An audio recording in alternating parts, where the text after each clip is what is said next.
Bonjour, chers amis. Encore une fois, nous sommes très euh, contents de vous voir online. Je connais qu'à Kin, il y a les embouteillages, il y a tout ce qu'il y a là-bas, des problèmes de connexion. Mais vous vous êtes accoutumés à être là chaque lundi, parler radiologie avec nous et nos invités. Et comme c'était mentionné dans les affiches, aujourd'hui, nous allons recevoir le professeur Pierre Schmidt, qui est professeur ici à l'université de Dalhousie, là où moi je travaille. C'est parmi les aînés qui m'ont reçu dans ces départements quand je suis arrivé en 2018. Et je veux lui laisser la parole. Lui-même va se présenter. Je pense qu'il le ferait mieux et de manière très courte que si moi je le faisais. Et pour ne pas être trop politicien, je vais lui laisser la parole. Et avant de faire cela, je ferme tous les micros et j'empêcherai aux gens d'ouvrir leur micro jusqu'à la fin, à la session questions-réponses. Et quand je ferme, Pierre, tu vas devoir ouvrir ton micro. Et comme je l'ai dit pour ceux qui étaient là au début, donc ne vous compliquez pas la tâche. Vous pouvez l'appeler Pierre et vous pouvez m'appeler Daddy. C'est beaucoup plus simple et rapide. On va gagner du temps dans les questions, tout ça, et pour éviter les difficultés pour prononcer les mots et les noms. Donc, je ferme le micro de tous. Pierre, tu peux ouvrir ton micro, d'ailleurs, c'est resté ouvert. Donc, Oui. vous avez la parole. Si possible, vous commencez par une brève self-introduction et de là, vous pouvez continuer la présentation proprement dite. À vous la parole. Merci beaucoup, Dadi. C'est très gentil de m'avoir invité. Je suis un petit peu ému parce que c'est la première fois que je fais une présentation qui passe par-dessus les océans comme ça. Je m'appelle Pierre Schmidt. Je suis un ancien interne des hôpitaux de Paris. J'ai été chef de clinique en région parisienne pendant 4 ans et je suis arrivé à Halifax il y a 17-18 ans et j'ai travaillé à l'IWK. Du fait de mon entraînement quand j'étais résident et chef de clinique, j'ai surtout fait de la radiopédiatrie ostéo-articulaire, essentiellement sous le mentorat du professeur Clément Forêt, qui avait lui-même un topo qu'il a présenté plusieurs fois qui s'appelait Traps and Pitfalls in Pediatric Musculoskeletal Imaging. Donc, le titre de ma présentation est un petit peu un tribut que j'adresse à mon ancien mentor. Donc, on va voir dans l'heure qui suit, l'heure et quart, l'heure et demie qui suit, un certain nombre de pièges et de choses-trappes en imagerie en général. Et puisque l'imagerie pédiatrique ostéo-articulaire est mon cheval de bataille, ça va être des exemples qui vont être tirés de ce domaine d'imagerie en particulier.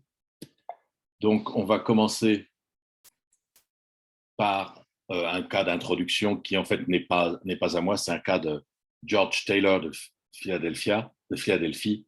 Et c'est l'histoire d'un petit gamin qui a 18 mois et qui est adressé aux urgences, qui est reçu aux urgences parce qu'il a de la fièvre, de la distension abdominale et des douleurs abdominales. Il a une radio d'abdomen sans préparation qui est effectuée et le compte-rendu est sans particularité aucune.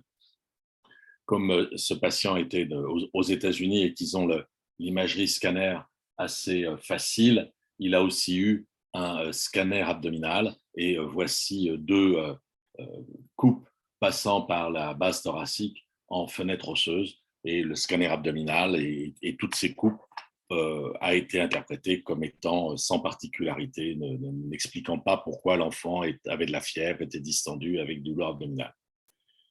Quelques jours plus tard, les parents ont à nouveau appelé les secours et cette fois-ci, l'enfant a été déclaré décédé avant même d'être arrivé à l'hôpital et ça a déclenché une enquête. Donc, quand les gens de l'hôpital ont voulu réviser le cas et revoir qu'est-ce qui s'était passé, ils se sont penchés d'un petit peu plus près sur les radios d'abdomen. Donc, vous avez un agrandissement ici. Et dans cette région-là, ce qu'on voit, c'est qu'on voit un épaississement des parties molles endothoraciques au contact des côtes, ce qui correspond sur le scanner à ces images-là et à une fracture de côte.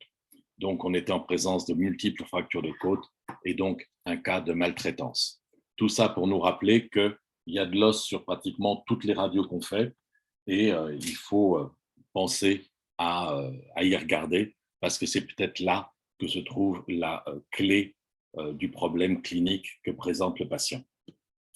Donc, les objectifs de la présentation seront de comprendre les défis en imagerie que représente le squelette en croissance, de connaître les défis en rapport avec la perception et la cognition en imagerie et de développer des stratégies pour éviter ces pièges et ces choses-trappes. Quand on parle de pièges et de choses-trappes, on pense immédiatement au mot erreur, même si on essaye d'éviter de l'employer. Et les erreurs qu'on peut faire en imagerie médicale sont principalement de 3 ordres.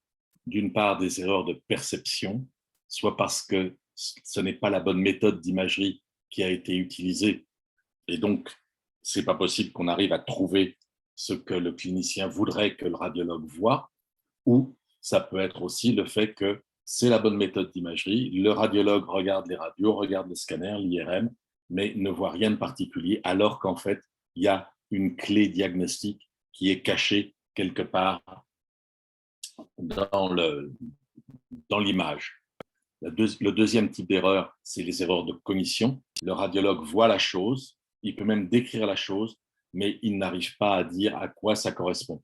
Il est bien évident qu'une erreur de cognition, quelque part, c'est un peu moins grave qu'une erreur de perception, parce qu'une erreur de cognition, un autre collègue, le clinicien, peut parfois trouver à quoi correspond cette anomalie que le radiologue a mentionnée et notée. Et le dernier type d'erreur, c'est des erreurs de communication, parce que la découverte de ce qui a été vu sur la radio n'a pas été communiquée de façon satisfaisante, parce que ça n'a pas été communiqué en temps utile, parce que ça n'a pas été communiqué à la bonne personne, et parce que parfois, ça n'a pas été communiqué sans ambiguïté. Un exemple qui, moi, m'a posé beaucoup de problèmes quand je suis venu ici en Amérique du Nord, c'est que les gens sont habitués à avoir une liste de diagnostics différentiels importante dans l'idée de ne rien omettre. Mais si on fournit 25 possibilités pour expliquer pourquoi est-ce que cette découverte est anormale et qu'est-ce que ça peut représenter, en fait, on n'a pas vraiment aidé le clinicien. Donc, je pense qu'il ne faut pas que la liste de diagnostics différentiels dépasse plus de 3 ou 4 possibilités si on veut réellement que la radio, que l'imagerie médicale ait une valeur ajoutée dans le diagnostic que le patient nous demande de faire. Donc, les différents pièges qui peuvent exister, j'ai vu, je vous ai dit, qui pouvaient être liés en rapport avec la croissance osseuse, et donc vous êtes, je pense, au courant de ce qu'on appelle les variantes de la normale. Les variantes de la normale sont en rapport avec le fait que les os vont grandir, et ce sont les points d'ossification accessoires, par exemple de la tête du fémur, du grand trochanter, du petit trochanter, des massifs condyliens. C'est le fait qu'on a des épiphyses et des apophyses et que tout ça, c'est relié à l'os principal par des cartilages de croissance qui sont des zones de transparence radiologique. Ces variantes de la normale nous amènent à nous poser des questions parce qu'elles peuvent parfois simuler une anomalie, parfois ça va être l'inverse, l'anomalie va simuler une variante de la normale, et enfin le dernier cas, c'est une variante de la normale peut voir se développer une pathologie directement sur elle, et nous en verrons au moins un exemple. La croissance du squelette nous amène à nous poser systématiquement 2 questions quand on voit quelque chose d'inhabituel sur un cliché d'os, que ce soit une radio simple, un scanner ou même une IRM. La première des questions, c'est est-ce que ça peut être une variante de la normale? Et la deuxième question, c'est est-ce que la présentation clinique s'accorde avec ce que je vois en imagerie et inversement? Pour ce faire, pour différencier les variantes de la normale de possibles fractures, il n'y a rien de mieux que d'avoir une bibliothèque bien pleine. Et je sais que j'ai un âge qui fait que j'ai appris la radio avec des livres, mais je trouve encore que des livres tels que le Keats et le Kohler-Zimmer, qui maintenant s'appelle Freischmidt, sont deux livres qui sont extrêmement utiles pour trouver rapidement qu'est-ce qui peut simuler l'anomalie que je vois ou qu'est-ce qui peut poser problème sur la radio que je suis en train d'analyser. Donc, on voit par exemple ce schéma extrait du Kohler-Zimmer qui montre tous les points d'ossification accessoires qu'on peut voir au niveau de la cheville et du tarse postérieur, et il y en a une très, très grande quantité. Le surnom qu'on a donné au livre de Keats, dont on a quand même eu au moins 9 éditions, c'est que c'était le livre le plus volé dans les services universitaires parce que les apprenants sont tellement contents d'avoir ce livre qui leur fournit tellement d'informations que bien souvent, ils oublient de le laisser dans la bibliothèque du service. Voici un exemple de variante de la normale qui est bien connue. C'est l'apophyse sur laquelle s'insère le muscle fibularis brevis. Et on voit que cette solution de continuité à la base du 5e métatarsien est longitudinale. C'est une variante de la normale. C'est un petit cartilage de croissance qui permet à cette apophyse de grandir pendant que le reste du squelette grandit. À la différence de ce qu'on voit quand il y a une fracture, la fracture étant, elle, toujours transversale, mais dans certains cas, si la traction et le traumatisme s'effectuent sur le tendon et le tendon arrive à arracher en partie l'apophyse, eh ben, on va avoir une apophyse, mais cette apophyse, au lieu d'être bien parallèle, elle baille un peu postérieurement et on voit une extension du trait de fracture sur la base du 5e métatarsien. Donc, c'est un exemple de variante de la normale, comment on la distingue d'un vrai traumatisme et d'une fracture à ce niveau, ou comment, parfois, sur la variante de la normale, on peut avoir un traumatisme surajouté. Pour la maturation radiologique du squelette, on va prendre deux exemples. On va prendre un exemple. L'exemple le plus classique, c'est celui de la radiographie du bassin. Donc, à un jour de vie, le cartilage en Y, le cartilage triradié, n'est absolument pas fusionné. Le trou obturateur n'est pas fusionné antérieurement. Il est fusionné d'un point de vue cartilagineux purement, mais il n'y a pas encore d'ossification à son niveau. La tête fémorale qui est cartilagineuse, le grand trochanter, le petit trochanter qui sont cartilagineux n'ont pas encore d'ossification individualisée. À 4 mois de vie, on voit l'ossification des points d'ossification de la tête fémorale qui sont apparus. On commence à 1 an à deviner l'apparition des petits trochantères. Le trou obturateur est toujours ouvert. À 4 ans, on a le point d'ossification de la tête du fémur, le cartilage en Y qui commence à se resserrer, le grand trochanter qui est individualisé avec son point d'ossification, le petit trochanter qui s'individualise aussi, et les branches ilio- et ischio-pubiennes qui se réunissent au niveau de la synchondrose. Et cette synchondrose, dans certains cas, peut prendre un aspect un petit peu exubérant qu'il ne faut pas confondre avec une lésion tumorale. À 6 ans, ça continue. Le foramen obturateur est complètement fermé. Le cartilage triradié commence à se fermer. À 9 ans, il est encore plus fin. Et puis, à 12 ans, il n'y a pratiquement plus rien. À 18 ans, tout est clos. Il n'y a plus de cartilage en Y. Le grand trochanter est fusionné. Le petit trochanter est fusionné. Le test de Risser est complètement fusionné aussi. La deuxième chose qui est un petit peu compliquée au niveau osseux en termes de maturation osseuse, c'est la conversion de la moelle osseuse. Et ça ne se voit que grâce à l'IRM. Cette conversion, c'est le passage de la moelle hématopoïétique rouge, très riche en cellules et très riche en eau, sa transformation progressive en moelle graisseuse jaune. Le pattern selon lequel ça se fait est toujours le même, il est reproductible d'un individu à l'autre, il n'y a pas de confusion possible. Dans le squelette appendiculaire, cette conversion de la moelle osseuse en moelle graisseuse est terminée en fin de maturation squelettique. Au niveau du squelette appendiculaire, le processus se poursuit durant toute la vie d'adulte, et c'est principalement au niveau du bassin, des vertèbres et du crâne que chez l'adulte, on a des reliquats de moelle hématopoïétique qui vont fabriquer des globules rouges, des globules blancs, des plaquettes pendant toute la vie. Donc, ça a été bien étudié. Ça a été étudié il y a relativement longtemps, mais c'est bien connu.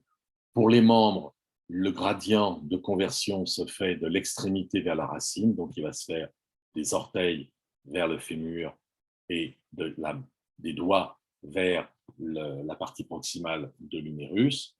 Quand les points d'ossification des épiphyses apparaissent, la conversion commence à se faire 6 mois après l'apparition radiologique du point d'ossification. Et quand on étudie les os longs du squelette appendiculaire, cette conversion se fait à partir du centre de la diaphyse vers les deux extrémités, du centre de la diaphyse vers les deux extrémités, ce qui explique que vous ayez cette image qui tend à montrer qu'il reste de la moelle osseuse dans les parties proximales des humérus, parties proximales des fémurs, dans les os plats du bassin, les côtes, les vertèbres, le crâne. Vous allez en voir quelques exemples. Donc là, on a un exemple au niveau d'un fémur. Chez un nouveau-né, on voit que la moelle osseuse dans la cavité diaphysaire est purement hématopoïétique. Il n'y a pas un poil de graisse à l'intérieur. On voit la tête du fémur et le col du fémur dans le cotyle. Là, on est chez un enfant qui est un petit peu plus âgé. Le point d'ossification est visible.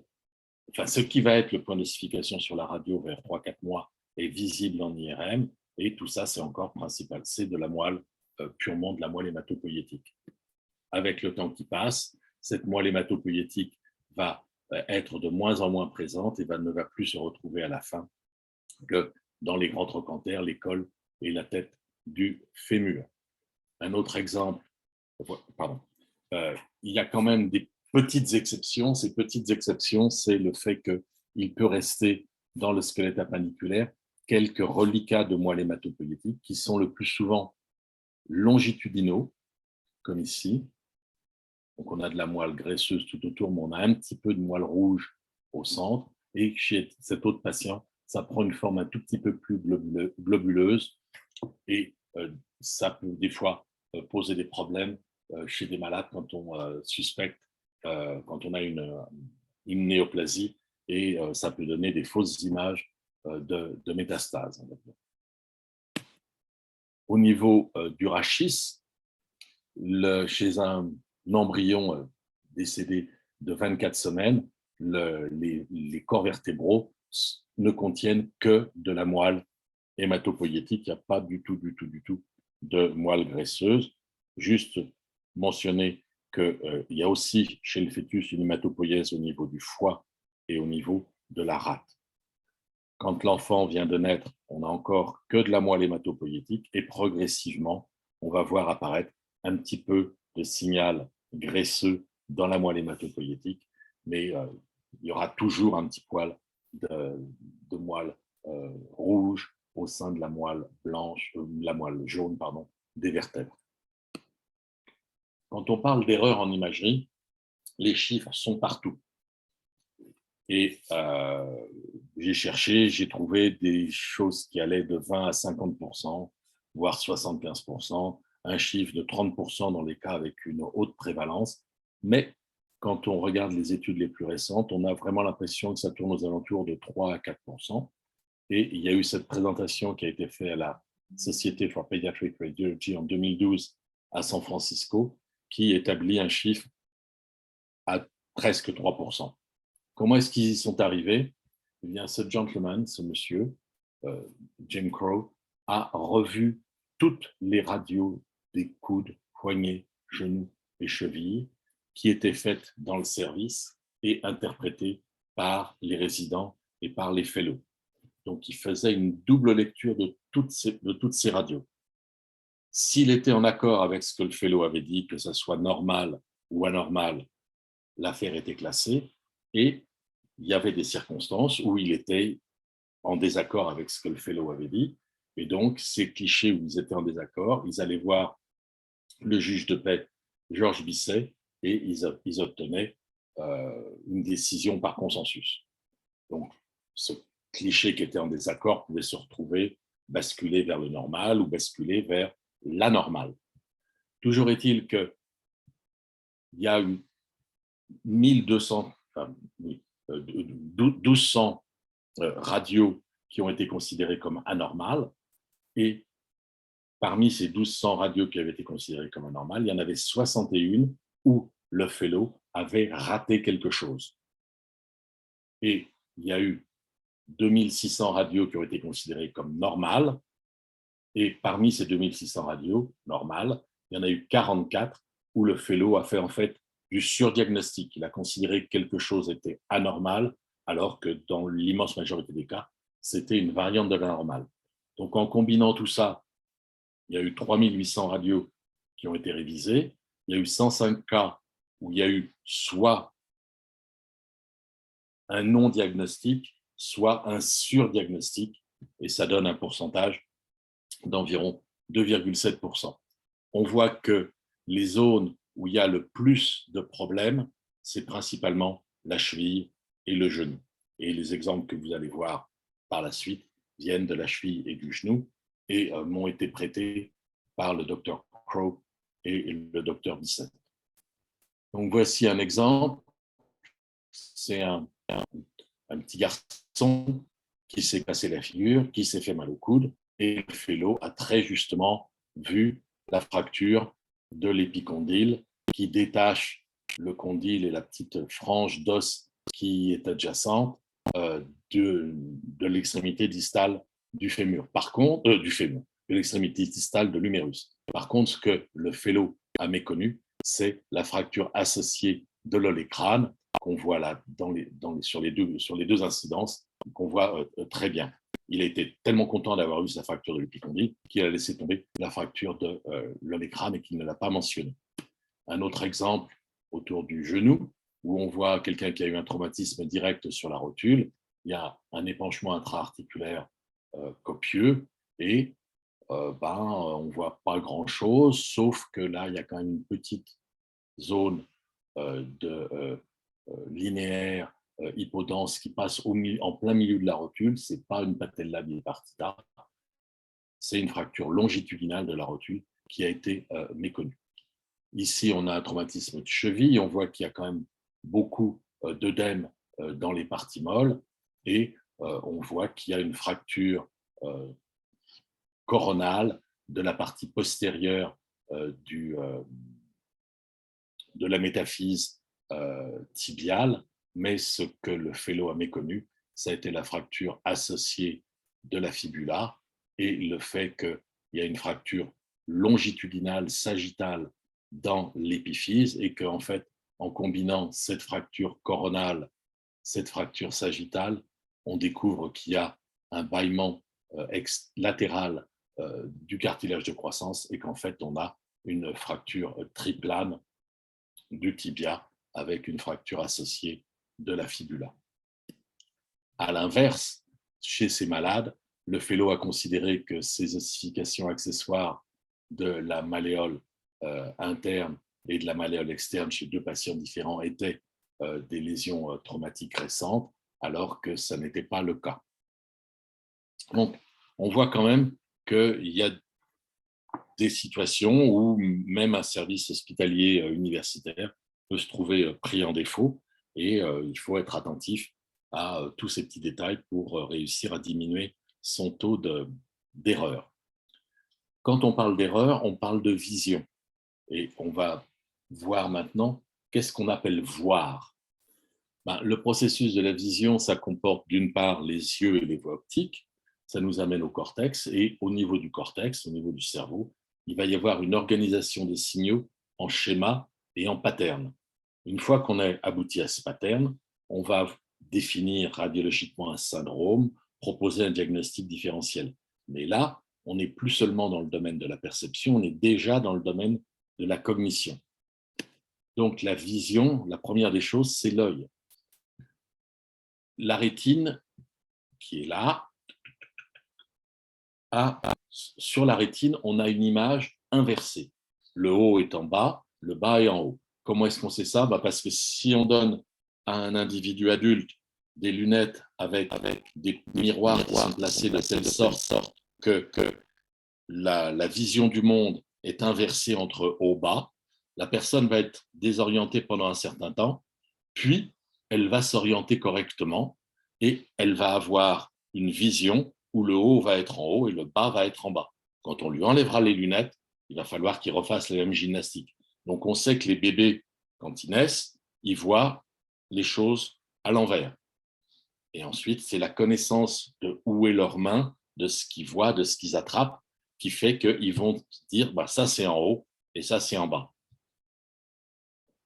Par ailleurs, on sait que si on regarde avec un seul œil, on a une vision qui est plate et la vision en relief qu'on a, la stéréoscopie qu'on a, elle est liée au fait que les yeux sont très légèrement décalés et n'ont pas exactement la même image sur la rétine.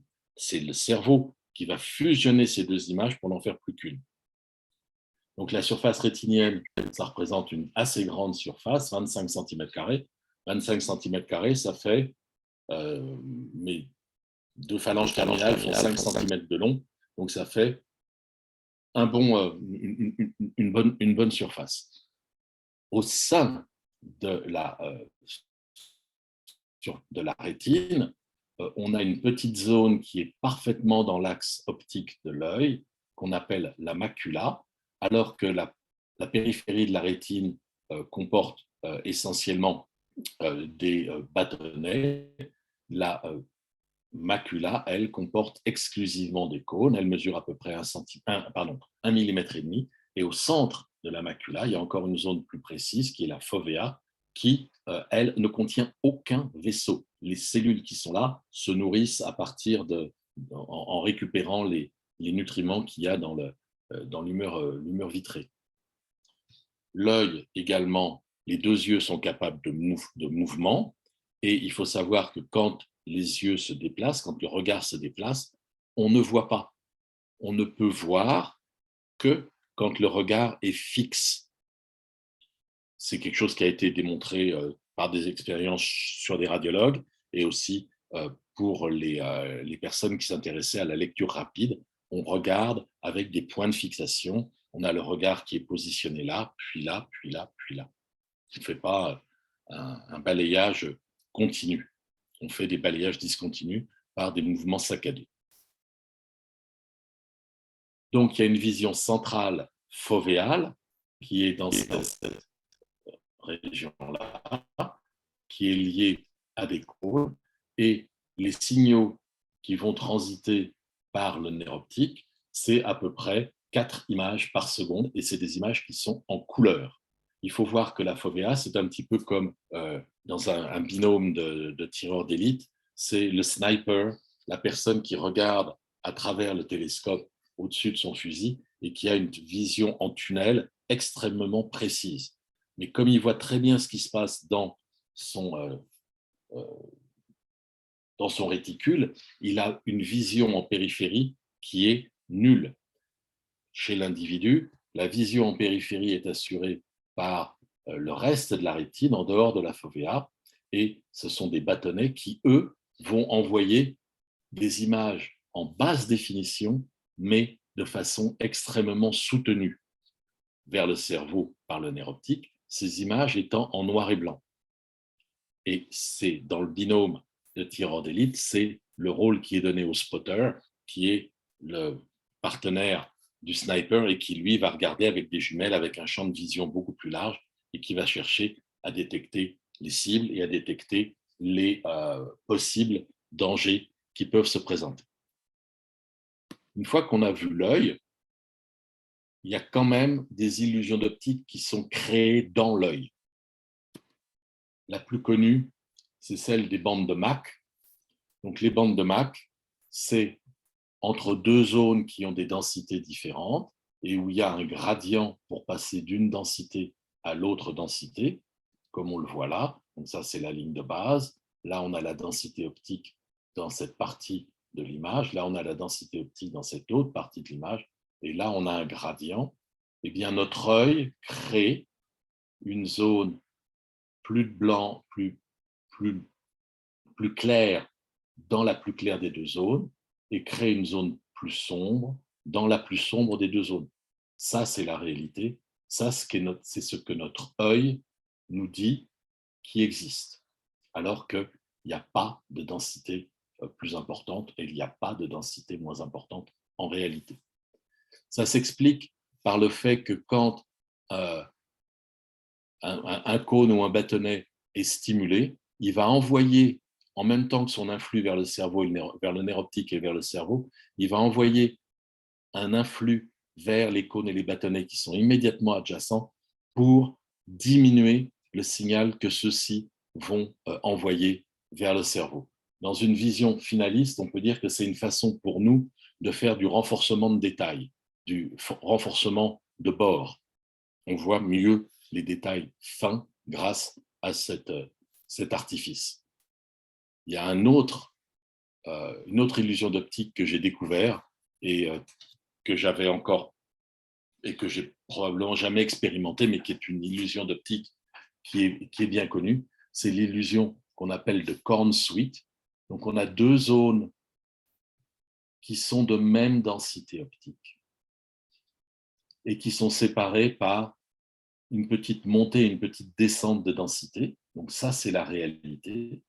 Et ce que notre cerveau voit, c'est que cette zone qui est du côté où le gradient était un petit peu augmenté, apparaît augmentée en totalité, et que cette zone qui est du côté où le gradient était un petit peu diminué, où la densité optique était un peu moindre, elle apparaît globalement diminuée. Si on rajoute une bande noire et qu'on s'éloigne un petit peu, on voit bien que c'est la même densité des deux côtés.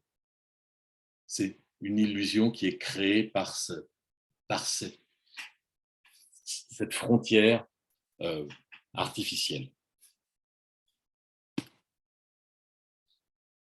Le cerveau, le signal passe par les voies optiques, on va éviter le chiasma et le fait que ça se croise pas, mais la région du nerf optique ne contient pas de cellules, ni de cônes, ni de bâtonnets. C'est une zone où il n'y a aucune cellule destinée à la vision. Et donc, c'est quelque chose qu'on ne perçoit pas dans notre environnement quotidien, simplement parce qu'on a deux yeux qui vont avoir deux taches aveugles qui ne vont pas être exactement au même endroit, et le cerveau reconstitue l'image, une seule image qui n'a bien évidemment plus de tache aveugle. Si on veut prendre connaissance de la tache aveugle, il faut que je ferme mon œil, faut que je ferme mon œil droit, il faut que je me focalise sur la petite croix, et il y a un moment où quand je me rapproche et que je m'éloigne, là, à cet endroit-là, donc à peu près à 35 cm de l'écran, je ne vois plus le point noir qui est là où est le pointeur. Pour moi, quand je regarde la petite croix du bas, là, la ligne est continue alors qu'il y a une zone de discontinuité. Je vous ai dit que ces images qui arrivaient au cerveau, il y en a environ 90 images par seconde qui vont être des images en noir et blanc, qui vont venir essentiellement de la vision périphérique, et il va y avoir entrelacé dans ces images 4 images par seconde en couleur qui vont venir de la fovea. Le cerveau, à partir de ces images, va reconstituer des schémas, va reconstituer des patterns qui vont nous permettre après de déterminer les signes radiologiques. On a vu l'œil, on a vu une partie du cerveau, mais il y a aussi l'environnement dans lequel le radiologue travaille, et on sait bien que le contraste de l'image a son importance, que le rapport signal-bruit entre l'image et l'arrière-fond a de l'importance, que l'échelle de gris a aussi de l'importance. On ne va pas regarder un scanner thoracique en fenêtre médiastinale avec les mêmes caractéristiques de fenêtre de gris, de niveau et de largeur de fenêtre que quand on va regarder le parenchyme pulmonaire lui-même.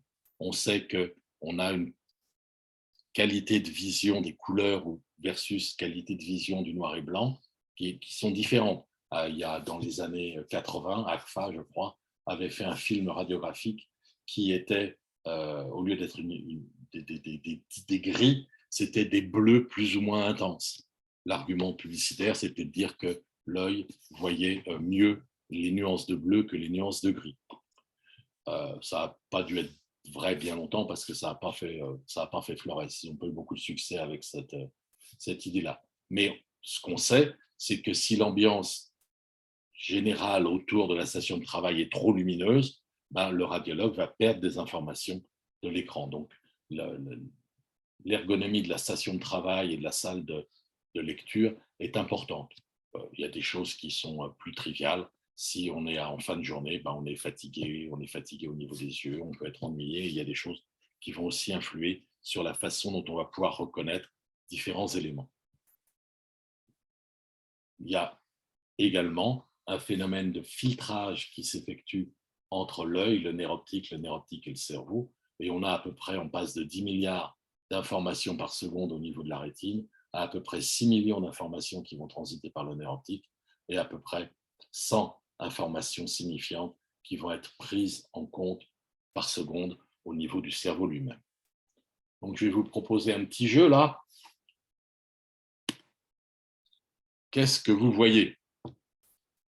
Alors, je ne vous demande pas c'est pas des QCM, mais spontanément, on reconnaît Sherlock Holmes. Pourquoi est-ce qu'on reconnaît Sherlock Holmes? Parce qu'il a son chapeau caractéristique, il a son nez busqué, il a sa pipe contournée, on devine le col de son imperméable McFarlane. C'est ce qu'on appelle un diagnostic à la tante Minnie. Pourquoi est-ce que cette dame qui est là est la tante Minnie? Eh bien, parce qu'elle a des cheveux blancs avec un petit reflet bleuté, parce qu'elle a des sourcils arqués, qu'elle a des petits yeux bleus, des lunettes bleutées, des lèvres rouges et des bonnes joues. Il y a des moments où, quand on regarde une image en radiologie, parce qu'on a de l'entraînement, on reconnaît ce que c'est instantanément. Et s'il faut qu'on discute pour dire pourquoi est-ce que telle image est ça, eh ben, ça prend beaucoup de temps, alors qu'on sait ce que c'est. La perception qu'on a de ces patterns, c'est aussi une perception qu'on va avoir pour communiquer, une façon qu'on va avoir de communiquer. En voici un exemple. Là, on a une image un petit peu complexe. On peut la décrire comme 3 triangles avec une base horizontale qui sont au sommet d'un triangle plus grand, avec un triangle blanc qui est peut-être superposé et avec des images de Pac-Man en périphérie, où on peut dire qu'on a un triangle noir avec un triangle blanc, et le triangle blanc est superposé au triangle noir et aussi à des ronds noirs, alors que ce n'est pas vraiment des ronds, c'est des ronds, des cercles auxquels il manque un segment. Dans la perception et dans les patterns, il y a plein de choses. Même une image en basse définition contient de l'information. Ça, je pense que c'est un exemple que vous avez tous en tête. Si vous vous éloignez un petit peu de votre écran d'ordinateur, si vous clignez des yeux, vous allez reconnaître que c'est un portrait, une photo du docteur Martin Luther King Jr. C'est même si ça saute aux yeux. Pourquoi est-ce qu'on a ces patterns pour reconnaître les choses? Pourquoi est-ce qu'on peut parfois se tromper quand on a de faire des erreurs dans la perception? Il va y avoir une image classique où certains vont dire 2 profils qui se regardent, et d'autres vont dire que c'est un nappe, un vase médiéval qui est dessiné. Il va y avoir des images qui vont être aussi plus difficiles à cerner, comme celle-là. Essayer de décrire les dés qui sont là, c'est quasiment impossible parce que le dessin a été fait volontairement de façon impossible, même tellement impossible que si vous regardez un dé, si vous avez un dé à côté de vous ou en main, vous savez qu'en face du 5, c'est toujours un 2 parce que les sommes opposées des dés font toujours 7. Il va y avoir, donc c'est ce qu'on appelle les stabilités multiples. Il va y avoir la closure, c'est-à-dire notre œil, notre cerveau va clore la figure et ça va nous permettre de la décrire plus rapidement. Il est plus facile de dire que c'est un triangle auquel il manque un morceau au niveau de la base du côté droit, plutôt que de dire que c'est une ligne qui monte à 60 degrés, puis qui redescend à 60 degrés, puis qui tourne et est horizontale à 60 degrés et auquel il manque la partie terminale.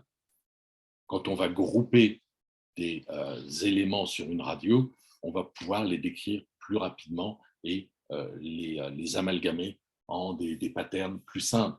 Là, on peut décrire qu'il s'agit de 12 cercles de taille identique qui sont regroupés en trois groupes de 4, où on peut dire que c'est 12 cercles qui sont en T et qui ont 3 groupes de 4. Ça va plus vite.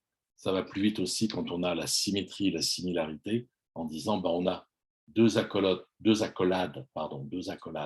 face à face, ou deux triangles isocèles face à face, ou un croissant de lune, ou peut-être une image de cercueil.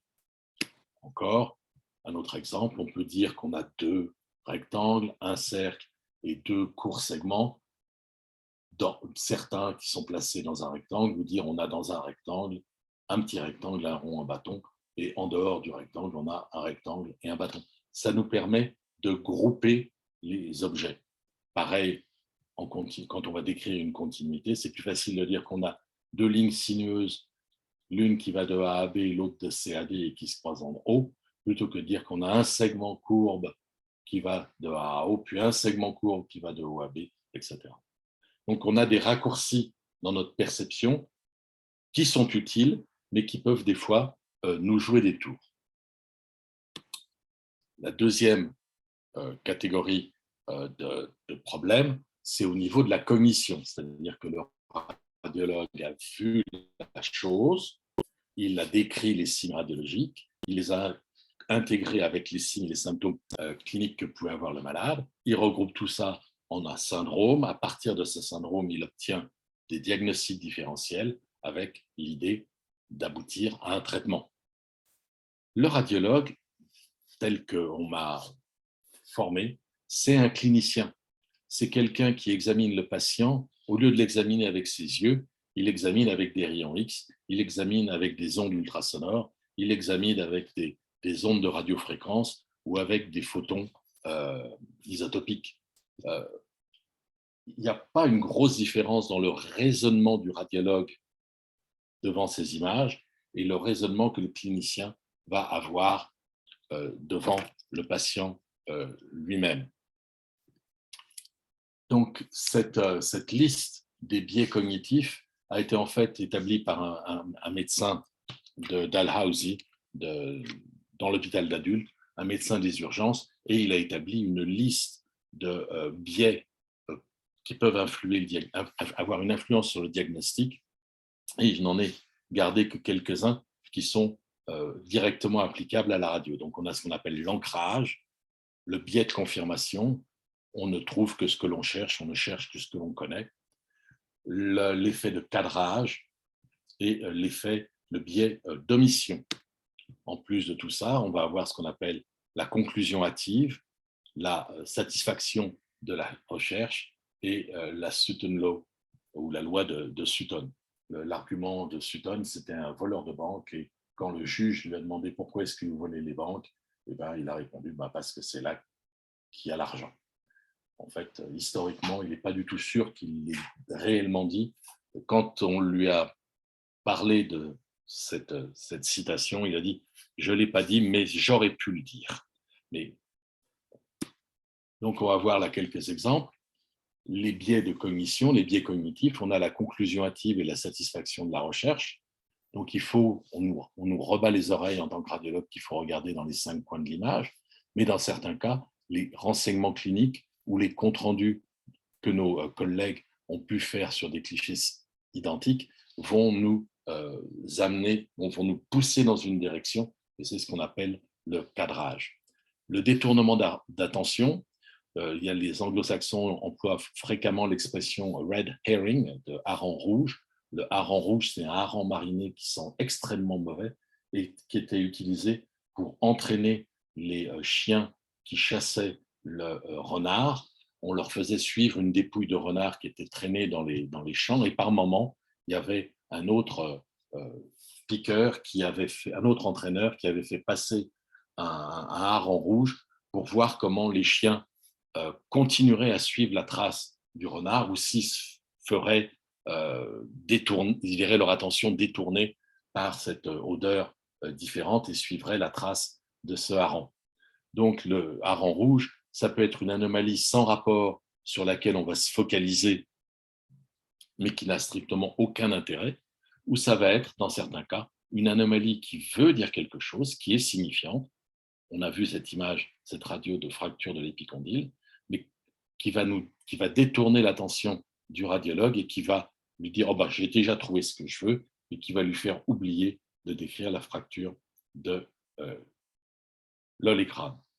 Et ces biais cognitifs de conclusion hâtive et de satisfaction sont aussi majorés par la confiance en soi qu'on peut avoir parce qu'on est dans notre zone de confort ou par des préjugés qu'on va avoir du genre bah, ça fait la 5e fois en 3 jours que le malade vient aux urgences, les 4 premières fois, il n'avait rien, il n'a rien cette fois-là aussi, et le compte-rendu part disant qu'il n'y a rien, alors qu'en fait, il y a peut-être quelque chose. Les autres biais cognitifs, donc on a vu un petit peu le cadrage, l'ancrage, c'est un biais cognitif qui est important, et ainsi que le biais de confirmation. Donc là, on va avoir un exemple avec un adolescent qui a une fracture après tomber de l'extrémité supérieure de l'humérus, et le radiologue 1, donc on est en novembre 2016, on est en novembre, le 16 novembre, et le radiologue 1 dit « il y a une fracture, mais j'ai l'impression qu'il y a une image claire à l'intérieur de la diaphyse de l'humérus. Peut-être qu'il y a quelque chose de sous-jacent. » Donc, il le mentionne dans son compte-rendu. Très bien, le malade est reconvoqué, il a un scanner qui est fait, et le scanner conclut il y a juste une fracture, il n'y a rien de particulier. Peut-être ce qui aurait pu, avec le rétroscope, attirer l'attention, c'est ces petites images lithiques, aréolaires dans la corticale, et on en retrouve un petit peu de l'autre côté. Mais ça n'a pas attiré l'attention. Le gamin revient régulièrement pour avoir des radios de contrôle, pour voir comment ça s'améliore, comment ça se guérit, comment la consolidation se produit. Et un 3e radiologue, en décembre, dit la consolidation a lieu. Le même radiologue, fin décembre, dit la consolidation continue. Un 4e radiologue, au mois de mars, dit la consolidation se continue. Là, on est en mars. Et en mai, un 5e radiologue dit ouais, peut-être que la consolidation se continue, mais l'os n'est pas normal. Il y a une catastrophe qui est en train d'apparaître dans cet os. Et il y a une IRM qui est faite et une biopsie, c'était un sarcome d'Ewing. Donc le cadrage, le framing, comme disent les anglo-saxons, c'est quelque chose qui s'est passé très vraisemblablement pour ce radiologue avec sa radio précédente et pour ce radiologue avec les 2 radios qui avaient été vues par son collègue. Donc on en était là. C'est une histoire un petit peu semblable, mais qui se finit mieux, on va dire. C'est un petit gamin de 4 ans qui vient vendredi soir pour la 2e fois aux urgences parce qu'il boite. Il est venu il y a 48 heures parce qu'il avait mal au ventre. Les médecins des urgences l'ont examiné, lui ont donné un lavement à l'eau en disant que c'était de la constipation. Mais là, les parents reviennent le vendredi soir et disent il y a quelque chose qui ne va pas. Moi, je suis de garde, je suis à la maison, tranquille. Un coup de téléphone, médecin des urgences, qu'est-ce que tu en penses? Donc, je regarde sur mon écran d'ordinateur qui n'est pas une station de travail avec la même qualité. Et je n'ai pas l'attention attirée par quelque chose, mais le fait que l'enfant ait eu des douleurs abdominales peu de temps avant, se plaigne encore et maintenant boite, je me crève un peu les yeux et je vois une différence entre ce bord antérieur, cet épiniliaque antérieur et inférieur là, qui est parfaitement délimité, et puis cet autre de l'autre côté qui donne l'impression d'être un petit peu spiculé. Voilà. Quand on regarde les branches ischio-pubiennes, celle-ci est bien définie. On peut se poser la question de savoir s'il y a un petit trou dedans. Et de l'autre côté, alors que la partie obturatrice est bien définie, la partie périphérique inférieure est un petit peu mangée au mythe. Le médecin des urgences avait demandé une radio de thorax à tout hasard et je vois là encore rien qui me saute aux yeux, sauf que le petit loulou, il a 4 ans, et les appositions périostées qu'on voit là, il n'a pas le droit d'en avoir à 4 ans. Il peut en avoir à 4 mois, il peut en avoir à 6 mois, mais pas à 4 ans.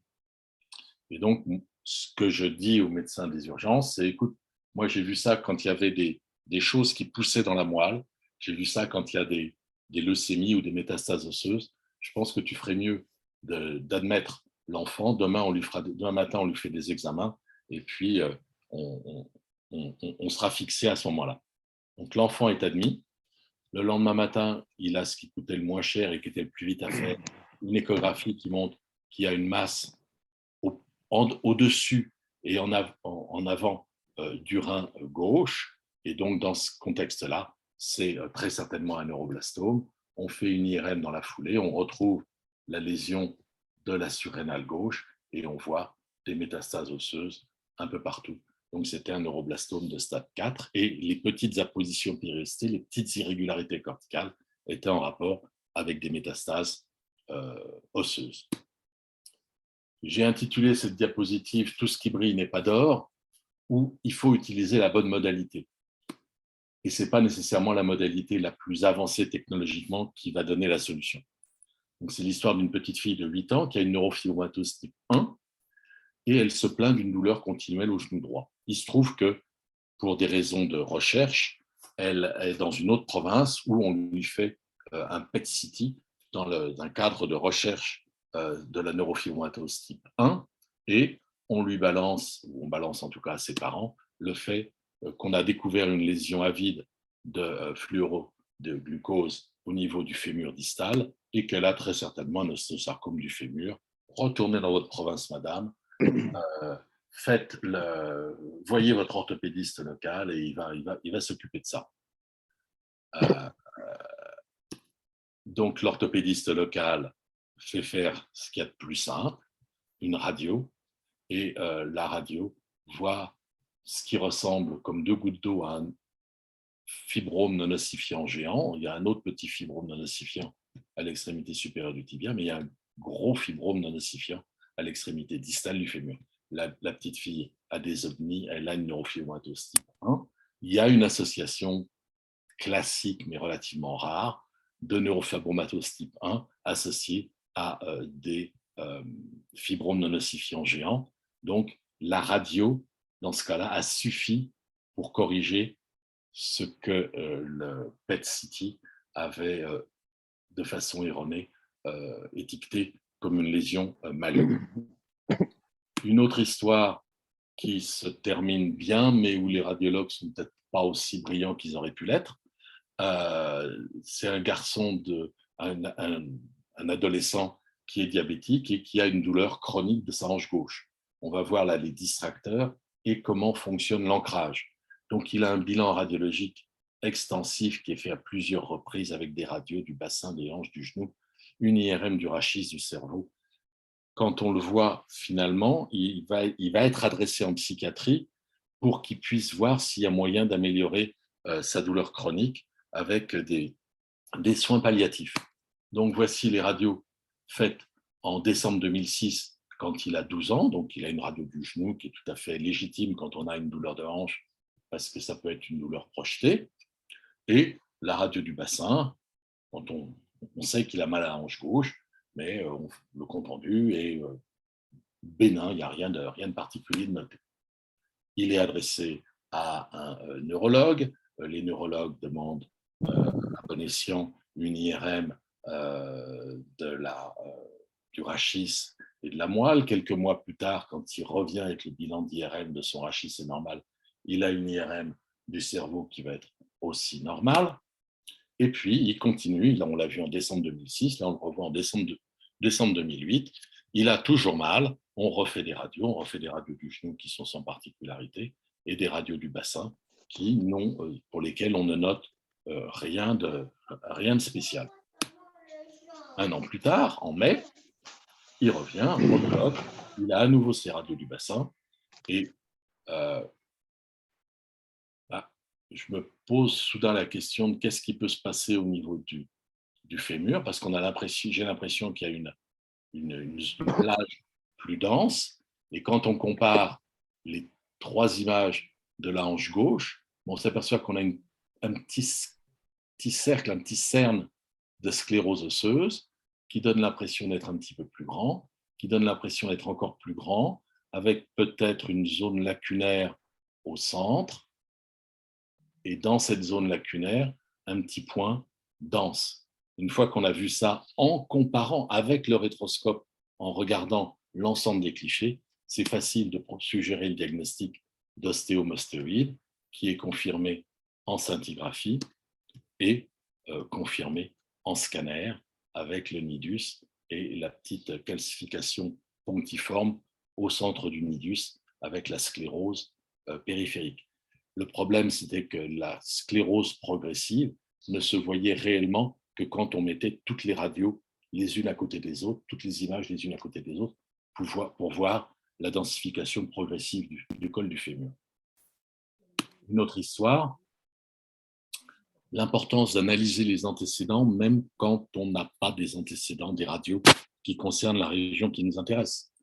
Donc là, c'est ce que j'appelle le syndrome de l'éléphant et de la vision focalisée. Donc, c'est un dentiste qui vient me voir en me disant ce petit loulou, il avait des dents dans un état pas possible, il a fallu qu'on lui en enlève plusieurs. Et quand j'ai enlevé celle-là, j'ai trouvé que l'os qu'il y avait en dessous avait vraiment une allure pas normale. Ok, c'est ça que tu lui as fait comme radio? Oui, je lui ai fait un panoramique dentaire avant de lui enlever des dents, ça me paraissait bien. Bon, qu'est-ce que tu en penses? Je dis à mon collègue que j'en pense pas grand-chose, mais que je trouve que peut-être les vertèbres qu'on voit sur le panneau panoramique dentaire, même si ce n'est pas idéal comme façon de les examiner, je trouve qu'elles sont peut-être un petit peu denses. On va voir ce qu'il y a dans les antécédents. Donc l'enfant a eu une IRM à 16 mois. La demande d'examen parle d'un crâne de forme anormale, se pose la question de savoir si l'enfant est aveugle. Il a un palais très arqué dans sa bouche et il est adressé en génétique. Là, je vous ai mis juste 2 images de l'IRM.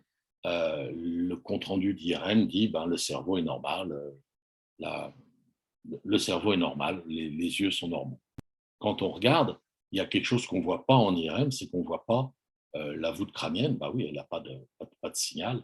On peut se poser la question de savoir si les foramen optiques ne sont pas un petit peu serrés avec la disparition des espaces de liquide céphalorachidien autour du nerf optique, ce qui pourrait expliquer que l'enfant soit aveugle ou ait du mal à voir. Quelques mois après, cet enfant, à l'âge de 3 ans, a eu une dacryocystite du côté gauche et on a demandé un scanner des orbites. Donc, on regarde le scanner des orbites et je dis à mon collègue, écoute, je pense qu'on a la solution.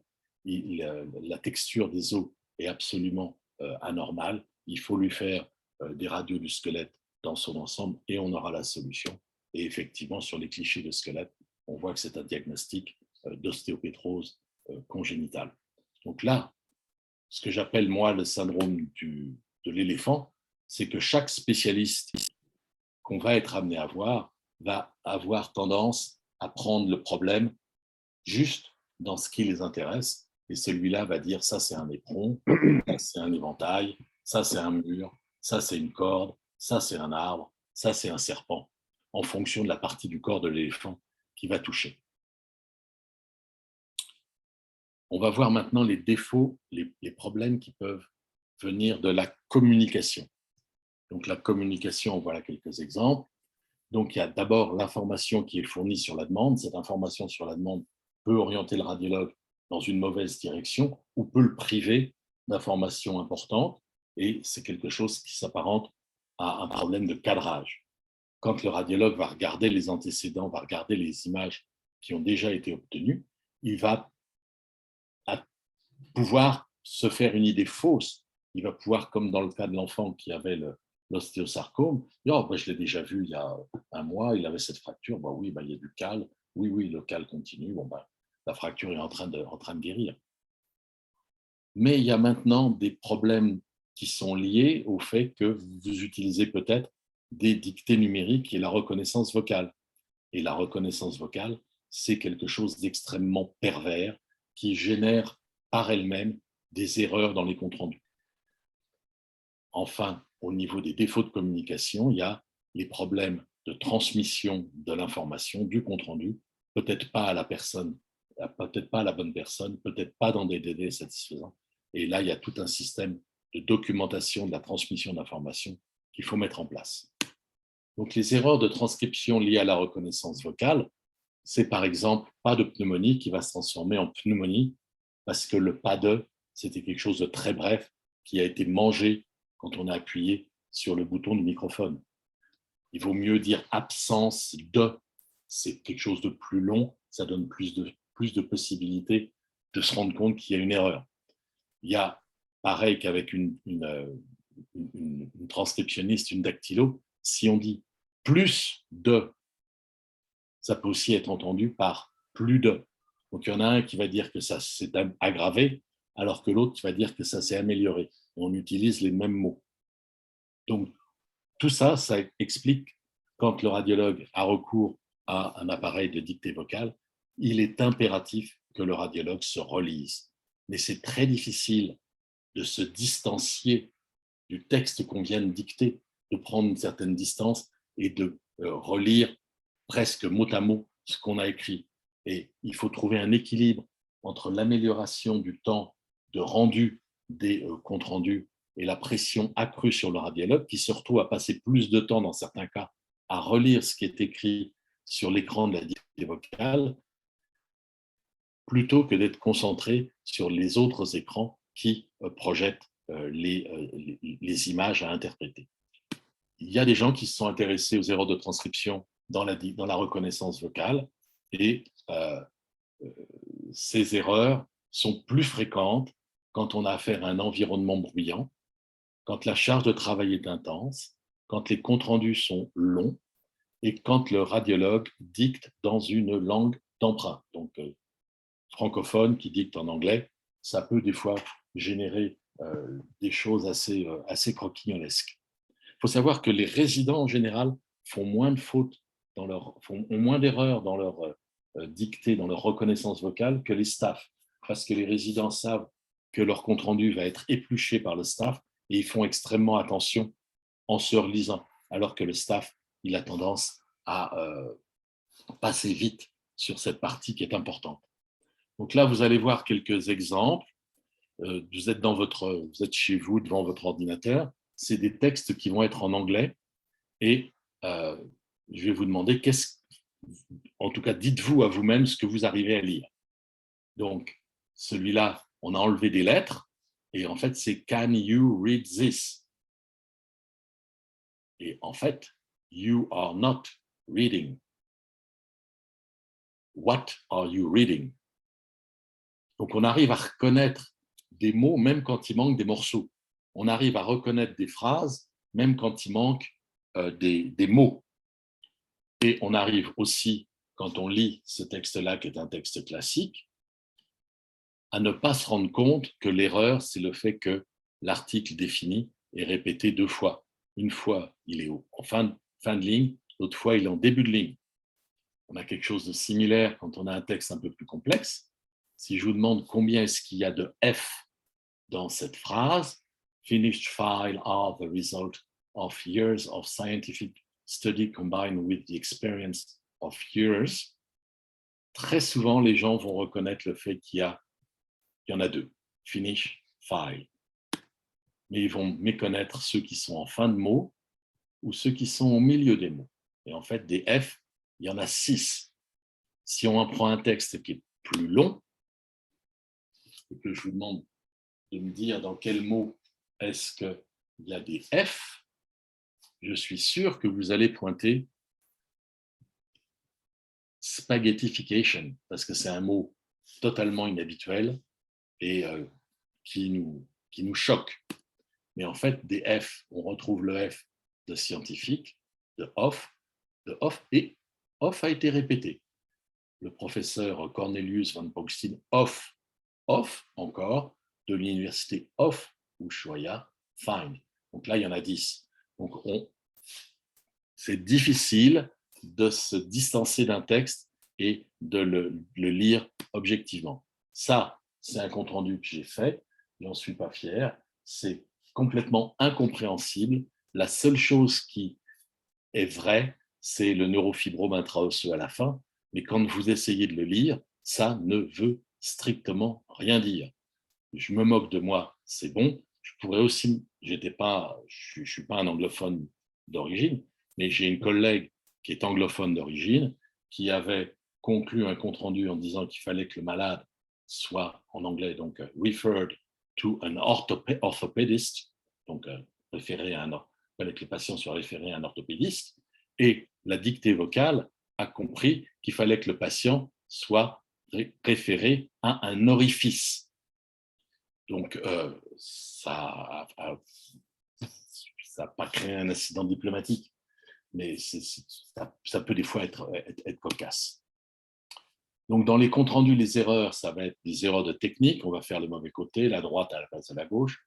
On va voir le mauvais patient. C'est quelque chose qui est important et il faut toujours avoir les technologues qui vérifient le nom du patient avec son nom en entier, avec la date de naissance. Et il faut au moins 2 identifiants pour être sûr qu'on a affaire à la bonne personne. Ça va être dans certains cas, quand on fait une échographie, on va croire qu'on a vu les ovaires, alors que ce qu'on a vu, c'est des anses intestinales. Ça va être des erreurs qui vont être faites quand on va proposer des diagnostics différentiels ou quand on va proposer des suivis d'imagerie ou d'imagerie complémentaire.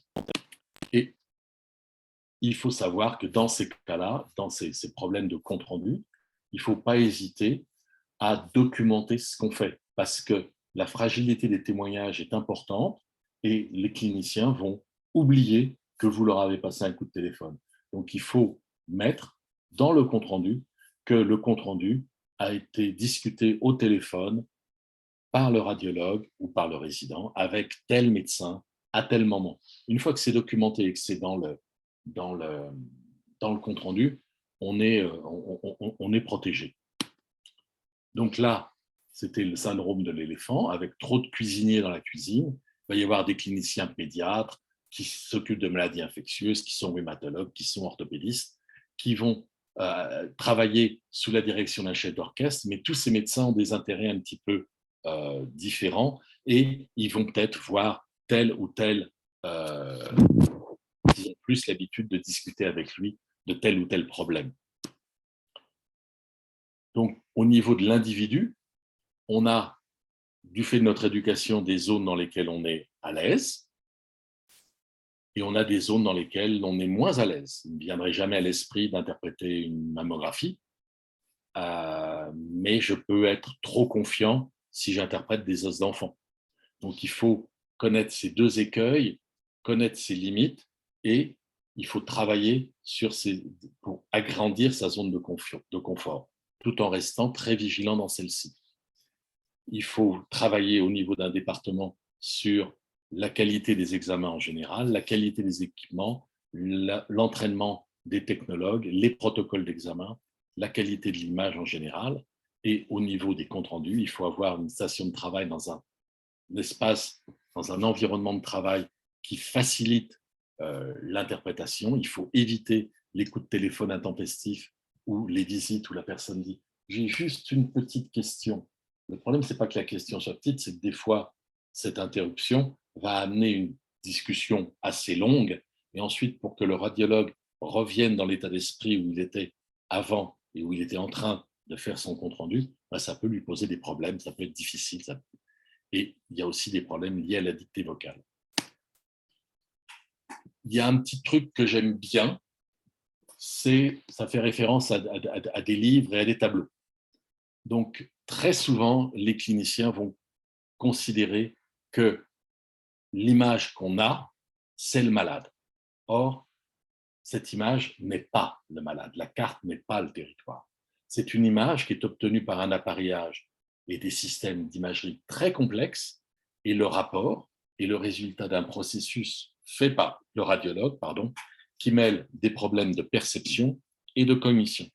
Ça a été développé par ce monsieur-là à la fin de la Deuxième Guerre mondiale et de façon amusante, ça a été développé dans ce livre de science-fiction. Donc, c'est le monde des non-A, c'est-à-dire des personnes qui raisonnent de façon non aristotélicienne, qui raisonnent en disant que la carte n'est pas le territoire, alors qu'Aristote disait qu'on pouvait raisonner sur un document comme on raisonnerait sur la chose elle-même. Simultanément, il y a ces deux tableaux qui sont de René Magritte, un qu'il a fait quand il avait une trentaine d'années, et c'est un tableau très connu, « Ceci n'est pas une pipe ». Ben non, ce n'est pas une pipe, c'est l'image d'une pipe. Et ça l'a tellement tarabusté, il en a fait un autre que je n'ai pas pu retrouver, mais il en a fait un troisième, un an avant sa mort, où il a repris le tableau « Ceci n'est pas une pipe ». Donc, on a un tableau qui représente une pipe, et on a flottant dans l'espace l'image que le peintre se fait de la pipe qu'il est en train de peindre. Donc il y a tout un système de poupées russes dans l'acquisition des images radiologiques et dans l'interprétation qui peuvent générer des problèmes. On sait que quand il y a une erreur qui est faite, quel que soit dans les systèmes, en général, c'est parce que les sauvegardes, les garde-fous qui sont en place, ils tombent les uns après les autres. Normalement, chacun des garde-fous devrait permettre d'éviter les erreurs, mais dans certains cas, tous les trous dans le gruyère sont alignés et il va y avoir un problème. Ça s'explique parfois parce qu'on n'a pas choisi la bonne méthode d'imagerie, parce que la réalisation de l'imagerie n'a pas été correcte par le technologue, parce que l'analyse de la radio par le radiologue et la génération du compte-rendu n'ont pas été faites de façon adéquate, qu'on n'a pas communiqué le rapport aux cliniciens de façon satisfaisante et peut-être on n'a pas fourni une bonne demande d'examen complémentaire. Donc il faut connaître, pour apprendre de nos erreurs, il faut connaître nos points faibles en médecine et en imagerie. Il faut travailler sur ces points faibles pour les réduire. Il faut éviter d'avoir une trop grande confiance en soi parce que ça peut faire des problèmes. Il faut connaître les zones d'ombre qu'il y a dans une image de radio. Il faut donc avoir une routine bien précise pour revoir tous les 5 coins qu'il y a sur une radio. Mais il faut, dans certains cas, se rendre compte qu'il y a quelque chose qui devrait être sur la radio et qu'on ne voit pas. Et parfois, il faut penser en dehors de la boîte. Il faut voir le patient comme étant un tout et non pas comme une collection d'images. Et il faut connaître nos biais de perception et de cognition et savoir travailler comment les diminuer. Pour les diminuer, c'est pratiquement fini. C'est pratiquement fini, Dadi. Il faut améliorer l'environnement, la station de travail, diminuer les distractions. Il ne faut pas hésiter à demander conseil à un collègue. Il ne faut pas hésiter à discuter directement avec le clinicien parce qu'il y a des informations qui pensaient peut-être ne pas être importantes, qu'il ne nous a pas communiquées et qui en fait sont des informations importantes.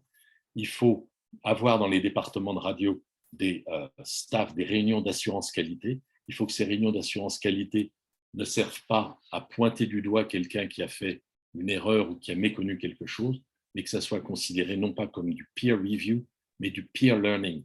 Parce que si mon collègue a méconnu telle ou telle chose ou a fait telle ou telle erreur, il est vraisemblable que j'aurais pu faire la même erreur. Donc j'apprends des erreurs de mon collègue et ça permet de construire dans le département une culture qui améliore la sécurité des patients. Je vais juste finir par un dernier truc, juste pour vous amuser. Donc, c'est la dernière des choses que je vais vous demander, mais tous les principes de perception et cognition qu'on a vus vont s'y appliquer. Je vais vous demander, devant votre ordinateur, de prendre un petit papier et d'écrire le nom d'une des cartes à jouer que vous voyez, où vous y pensez très très fort, vous y pensez très fort, très fort, très fort, très fort, très fort. Moi, je retourne les cartes à jouer, je prends une des cartes à jouer, et au miracle, j'ai choisi votre carte à jouer. Et oui, ça marche. J'ai utilisé une distraction parce que je vous ai mis dans une zone hors de votre zone d'intérêt. Je vous ai présenté des cartes à jouer alors que vous vous attendiez à trouver des radios. J'ai focalisé votre œil sur l'une des cartes à jouer. Vous êtes hors de votre zone de confort. Vous êtes isolés les uns par rapport aux autres, chacun devant votre ordinateur. Si vous aviez parlé avec votre voisin, vous sauriez comment c'est fait.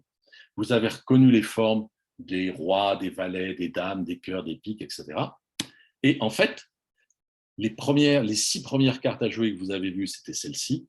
Et les 5 cartes à jouer que vous avez vues dans la deuxième ligne, c'était celle-là. Donc, il est bien évident que le valet de carreau, il n'y en a plus. Le valet de trèfle, il n'y en a plus. Le roi de pique, il n'y en a plus. Mais notre perception est que je vous ai représenté les mêmes images. Donc, il est important de dire qu'on s'est trompé, mais il faut savoir comment et pourquoi on s'est trompé. Et c'était un principe que Claude Bernard avait développé dans l'étude de la médecine expérimentale et qui peut s'appliquer également à la radio. Je vous remercie. Voilà. Merci beaucoup, Pierre, pour cette présentation qu'on devait s'attendre à assez haut niveau, comme toujours. Et merci pour ces exemples qui montrent à l'audience que la radiologie n'est pas seulement, un radiologue n'est pas un photographe.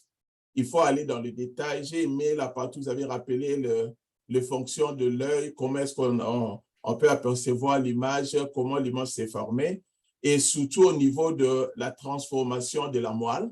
Vous avez montré dans un sens comment partir de la moelle rouge vers la moelle jaune, c'est-à-dire que la moelle hématopoïétique vers la moelle qui est déjà en forme résiduelle. Mais je voudrais que le résident, surtout radiologues qui sont là, qu'ils sachent qu'il y a des circonstances, par exemple, en cas d'obésité ou en cas de comment les athlètes, on peut avoir une reconversion de la moelle, c'est-à-dire la moelle qui était rouge, devenue moelle jaune, ça va redevenir la moelle rouge et souvent c'est dans le sens opposé de la transformation. Donc, il y a un bon papier dans radiologie, Radiographics, où on parle de l'imagerie de la moelle osseuse chez l'enfant. On a décrit toutes ces choses-là. Et puis, il y a une chose que Pierre a dit sous d'autres mots, c'est la systématisation dans la façon de revoir les images. Il faut toujours voir les mêmes images de la même façon, comme ça, on n'oublie rien. Par exemple, si on lit, par exemple, le cliché du thorax, RX thorax, et vous commencez directement sur le parenchyme, il y a une forte chance de rater un cas où il n'y aurait pas le clavicule, dans les cas, par exemple, de cléidodysplasie, COD, on peut rater quelque chose à ce niveau-là. Donc, c'est toujours important d'avoir la systématisation, mais aussi la connexion qui passe, entre autres, par une lecture poussée.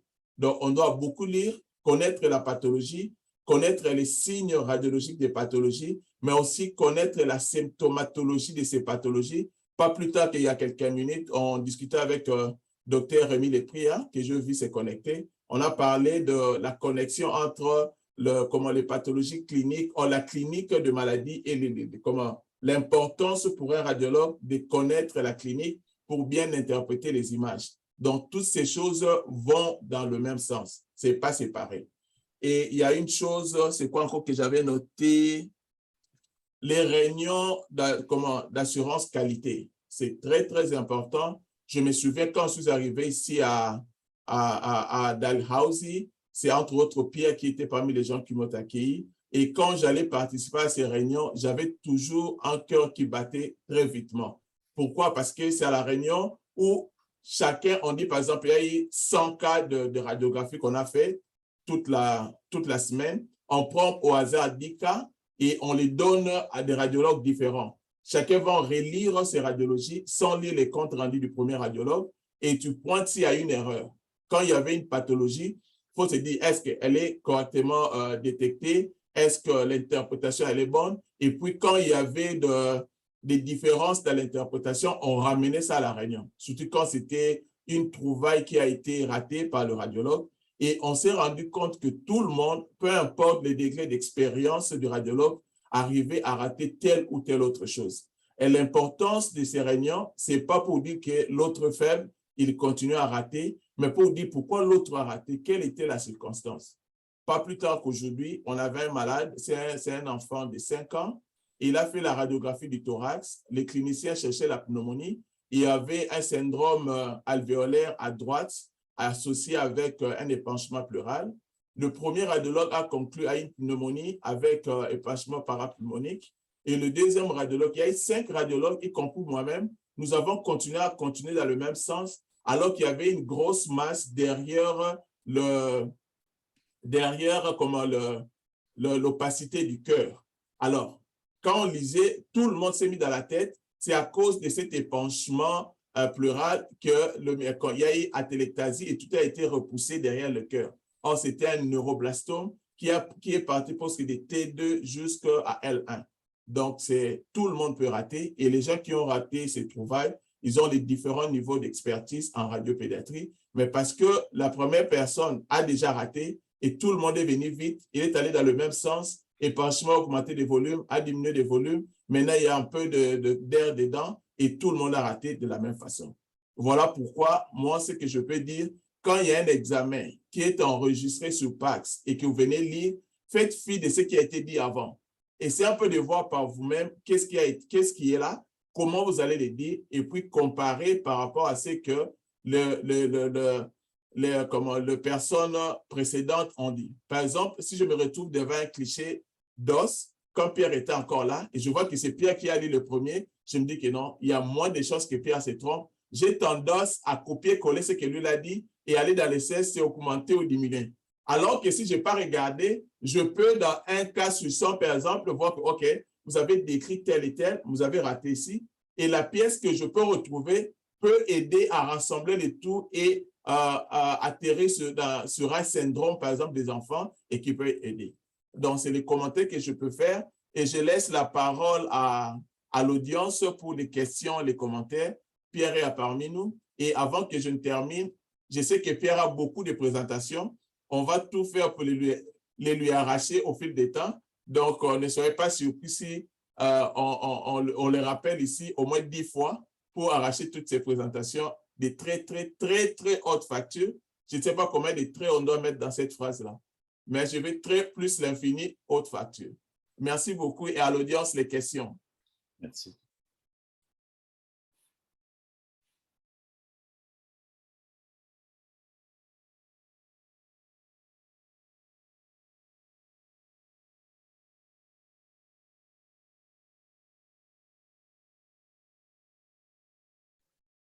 Je vis Dr. Olen online. Je ne sais pas s'il est toujours là. Un commentaire peut-être?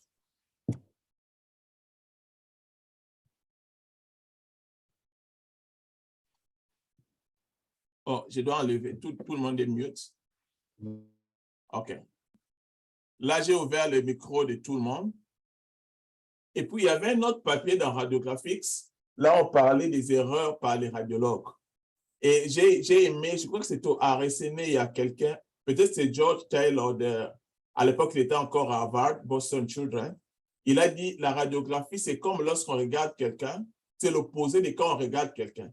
Quand je regarde Pierre comme ça, je vois à la fois ses cheveux, ses lunettes et son t-shirt bleu. Mais en radiographie, ce n'est pas comme ça qu'on procède. Je dois chercher à voir son œil gauche d'abord, son œil droit après, les sourcils. C'est comme ça qu'il faut procéder. Ça dit que quand on regarde, on fixe une chose à la fois. Si vous avez un regard général, surtout quand vous regardez par exemple la tête de l'enfant, vous passez à avoir vu sous le premier regard alors qu'il y a des détails que vous avez ratés. Par exemple, la malformation au niveau des cortex, des focal cortical dysplasia, dans les épilepsies, c'est comme ça qu'on les rate très facilement parce que vous êtes allé trop rapidement. Et vous allez voir le jour où je vais parler de l'imagerie de l'épilepsie, je vais montrer la technique que moi j'applique. Je divise par exemple l'hémisphère, je peux les diviser en 8 et je regarde chaque partie de manière symétrique à la fois. Comme ça, je vois des petites déviations parce que dans le cas d'épilepsie, parfois tout ce qu'on voit, c'est un sillon qui est beaucoup plus profond que de l'autre côté. Et au fond de ce sillon-là, vous avez une sorte de dysplasie du cortex. C'est tout ce qui peut expliquer la maladie de l'enfant. Et quand on enlève ça avec la chirurgie, on a une résolution des crises d'épilepsie. Donc, les détails, ça vient avec le temps. Voilà pourquoi il y a un radiologue, le prof Rebo, qui est français, Pierre le connaît très bien. Il a dit, les radiologues adultes ont tendance à aller vite, mais les radiologues pédiatriques sont méticuleux. Il peut avoir 10 clichés et passer 8 heures du temps en cela parce qu'il veut voir des petits détails et arriver à une bonne conclusion, surtout quand il s'agit des syndromes, chercher les autres pathologies qui peuvent manquer. Je ne sais pas s'il y a déjà des questions. Merci Pierre pour cette belle et enrichissante présentation, Dr. N'Jadi. Bravo à Dr. Pierre pour cette belle leçon sur les causes d'erreurs en radiologie et le moyen de les réduire. Merci, mais ce sont beaucoup plus de remerciements. On attend des questions.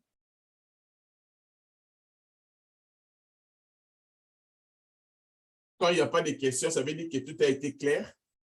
Et ce que j'ai aimé dans cette présentation, c'est le style. On est sorti de la radiographie du genre vision des images comme le ferait un photographe. On a mis beaucoup plus de la profondeur. On est allé dans la philosophie même de l'imagerie, ce que j'ai beaucoup aimé. Et ça peut expliquer qu'il n'y a pas de questions parce que c'était tellement clair. Ils sont tous endormis. Non, non, non, ils sont encore là. Je vois iPad de docteur. Vous pouvez poser la question.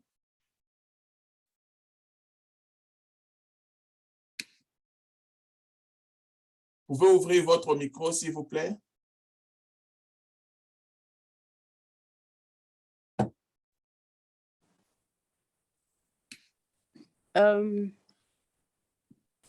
Vous m'entendez?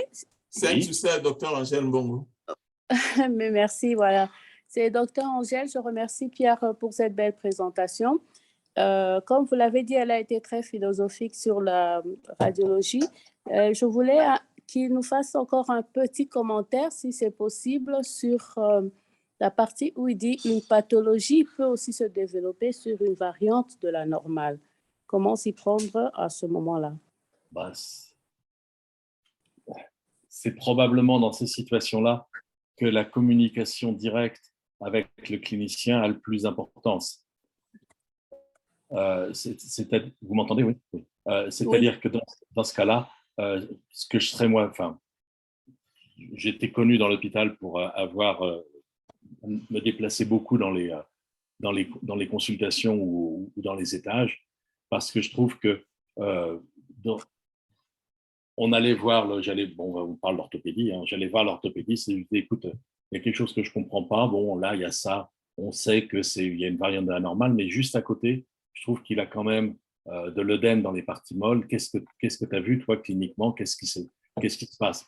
Et il faut avoir, dans ce genre de discussion-là, il faut être ouvert pour être humble, pour dire qu'on ne sait pas ou qu'on n'a pas vu ou qu'on ne sait pas comment ça se passe, et laisser parler l'autre pour essayer que de la confrontation des deux idées, il y ait quelque chose qui soit positif à la fin pour le malade. Donc là, l'exemple que j'avais avec l'apophyse à la base du cinquième métatarsien, on voit bien sur la troisième image qu'elle est décalée latéralement, qu'il y a de l'œdème dans les parties molles, il y a une fracture, il y a eu un traumatisme aigu à cet endroit-là, et le traumatisme aigu est survenu sur une variante de la normale. Un cartilage de croissance qui unit une apophyse à un os, on peut très bien avoir une évolution du grand trochanter. Il y a un cartilage de croissance à la base du grand trochanter, mais il peut très bien être avulsé. On a un cartilage de croissance à la base du petit trochanter, il peut aussi avoir une évolution du trochanter. Quand on a la tubérosité ischiotique, c'est un endroit où il y a très volontiers des lésions de traction chez les athlètes. Et ben, il peut y avoir des avulsions du petit cartilage de croissance qui unit les adducteurs à la tubérosité ischiotique, à la branche ischiopubienne, et il faut aller vers le clinicien pour lui demander quel est le sport qu'il fait, ton Gus, là. Ah bon, il fait du saut, il fait du sprint, il fait du 110 mètres haies. Ah ben, ça explique qu'il ait ce genre de lésion à cet endroit-là. Et c'est bien souvent le compte-rendu, pas le compte-rendu, la demande d'examen qui va venir du clinicien, ça va être douleur de hanche. Point. Rien de plus, rien de moins. Il faut tout à la fois se retourner vers les précédentes radios, se retourner vers les informations cliniques, mais il faut aussi prendre ces informations cliniques et les précédentes radios, comme l'a dit Dadi, avec des pincettes, parce que peut-être que le collègue qui a fait le compte-rendu auparavant, même si c'est un très bon collègue, s'est trompé. Et il ne faut pas entériner et entrer dans un cycle où on va les uns après les autres tous dire la même chose et méconnaître quelque chose peut-être de sévère qui peut se passer. J'ai toujours en tête, quand j'étais interne en radio, dans un petit service de radio, le vendredi à midi, on montrait les cas qui avaient posé des problèmes dans la semaine. Et on a une radio qu'on a interprétée en chambre claire, qui est radio de thorax, contrôle post-op, résection de côte. On se dit, merde, on lui a enlevé une côte. Ah bah oui, il manque une côte. Ouais. Et alors, ça voulait dire qu'il y avait quelque chose sur la côte avant. Alors, on va chercher la radio préopératoire. C'était une époque où on faisait systématiquement des clichés pré-op. Et donc, on a vu sur le cliché pré-op qu'il y avait effectivement une petite tumeur osseuse sur la côte qui avait été enlevée. Donc, on était très méchants. Ce qu'on a fait, c'est qu'on a repris la radio préopératoire et on l'a glissée dans la pile d'interprétation du senior. Et on l'a fait 3 jours de suite. Et ben, les 3 seniors de suite, ils ont tous dicté à la secrétaire qui prenait la dictée à côté d'eux un compte-rendu normal de radiographie de thorax. Le vendredi, on a montré la radio en staff à un résident de première année. Et le résident de première année, parce qu'il n'était pas dans sa zone de confiance, parce qu'il voulait faire bien et qu'il était dans un staff, eh ben, il a analysé ligne par ligne, côte par côte, et il a vu qu'il y avait un petit chondrome sur la côte, alors que les 3 staffs qui étaient des radiologues confirmés l'ont fait passer à l'as parce qu'ils ont été enfumés, si on veut, par le fait que c'était une radio de thorax chez un jeune qui avait 23 ans. Qu'est-ce que vous allez trouver sur une radio de thorax préopératoire chez un jeune qui a 23 ans? Il n'y a pas de contre-indication à la chirurgie. Donc, les gens ont eu tendance à regarder ça très, très, très, très vite. Il faut regarder les informations cliniques, il faut en tenir compte, mais il faut se faire, comme a dit Dadi, une idée par soi-même, indépendamment des radios qui ont déjà été faites, indépendamment des clichés qui ont été des renseignements cliniques. Je me souviens plus récemment à l'IWK, un enfant qui était en réa, donc intubé, ventilé, des voies veineuses partout, et 3 comptes rendus d'affilée de 3 radiologues différents qui disent la sonde gastrique est en place. Et bah, je commence, la sonde gastrique est en place, mais je ne vois pas de sonde gastrique à la partie haute du thorax, je ne vois pas de sonde gastrique derrière la trachée. Et en fait, c'était un enfant qui avait eu une sonde gastrique qui avait été mise en place pour repérer l'ésophage quand il avait été intubé dans un hôpital périphérique. Ils avaient malencontreusement coupé la sonde qui était mise dans l'ésophage. Elle avait progressé, maintenant elle était dans l'estomac. Et il y avait effectivement une sonde gastrique dans l'estomac. Et cette sonde gastrique dans l'estomac, elle n'était pas connectée avec l'extérieur du patient. Il a fallu que les chirurgiens fassent une endoscopie, aillent récupérer le fragment pour retirer le bout de sonde gastrique qui n'avait plus rien à faire à cet endroit-là. Donc, il y a des automatismes qu'on a qui arrivent avec l'expérience, mais il faut aussi savoir être attentif à ne pas se laisser enfumer, pas se laisser tromper, pas se laisser comment est-ce qu'on dirait, pas se laisser tromper par des collègues. Oui, donc celui-là, oui. Tu veux en dire quoi, Dadi?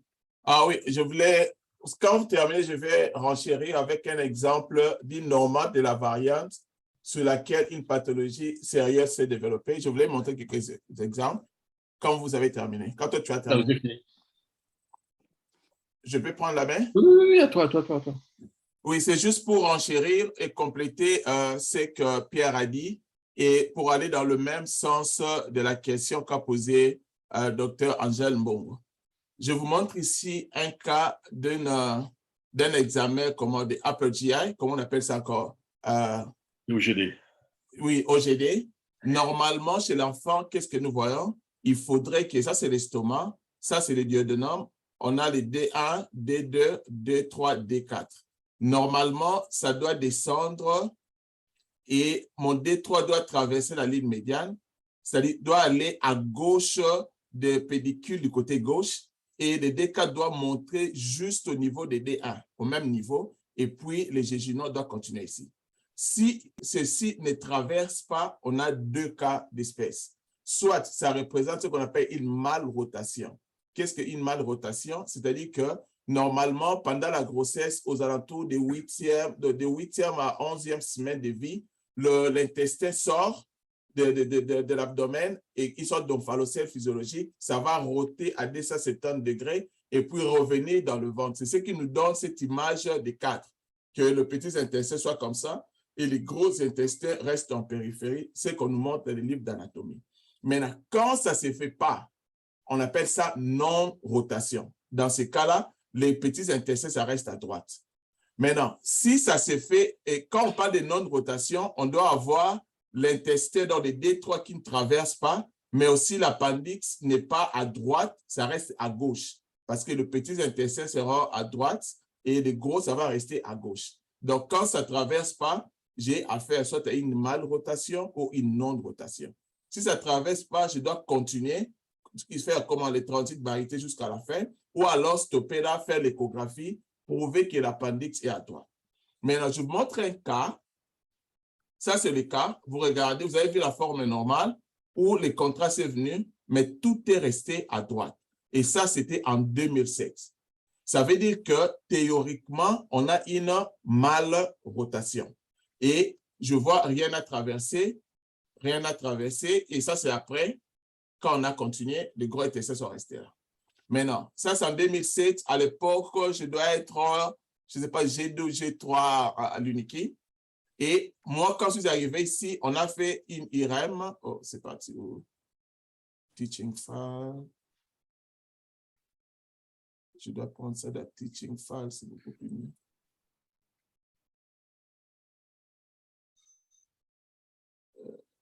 Non, teaching file.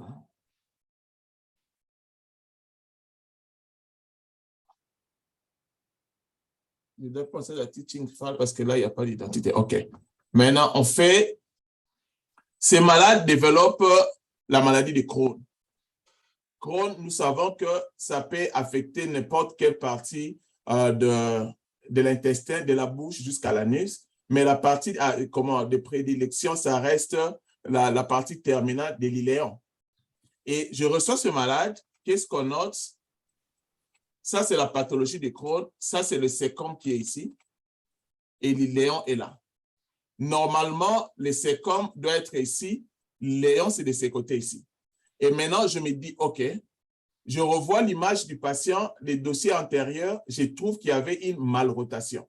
Et là, je me trouve à la croisée de chemin. Est-ce que ces patients avaient une non-rotation, ce qui fait que ce côlon est resté à gauche et l'iléon qui vient se connecter au côlon à gauche a développé la maladie de Crohn. Vous voyez comment les parois sont épaisses plutôt ici. Et quand je montre les autres images, je vois comment la restriction des diffusions, tout ça. Ou alors, c'est un malade qui avait une malrotation, mais on a fait ce qu'on appelle la technique de LAD, c'est-à-dire on enlève toutes les bandes adhésives derrière les duodénomes et on enlève l'appendix, on prend de manière iatrogénique le petit intestin, on met à droite et le gros intestin, on met à gauche, ce qui fait que la maladie se développe sur une connexion iléo-sécale qui a été intentionnellement placée à gauche, ou alors ce malade a été, c'était un cas de non-rotation, et j'ai oublié dans mon développement, non-rotation, c'est une variable de la normale, on n'y touche pas. Et ce qui a fini par être le cas ici. On ne l'a pas opéré, malgré l'anomalie dans les OED, et les sécom et le l'iléon qui se trouve à gauche n'a jamais été opéré. Malheureusement, il développe la maladie de Crohn sur une variable de la normale. Mais l'autre possibilité aurait été qu'il avait une malrotation. On a opéré avec la technique de LAD et de la jonction iléo-sécale a été placé à gauche après chirurgie. Et pour différencier les deux cas, j'ai dû appeler le médecin qui a référé le malade. Il a vu dans les dossiers parce que quand il est venu pour la première fois, lui aussi n'était pas à l'hôpital ici. Et après avoir fouillé les dossiers des malades, refait l'interrogatoire avec le patient, ce patient n'a jamais été opéré. Donc ici, on s'est retrouvé sur un cas d'une variante de la normale qui a développé une maladie dessus. Donc c'est un exemple que je voulais montrer. Et le jour où je vais revenir sur les pathologies intestinales, peut-être qu'on va prendre d'autres cas similaires. Je ne sais pas s'il y a d'autres questions. Je vous remercie. Merci. Il nous reste 2 minutes pour prendre 2-3 questions, si possible, et puis on va arrêter parce que je sais qu'à Paris, par exemple, il doit être vraiment avancé. Je vois docteur Lepri qui a levé la main. Vous avez la parole, docteur.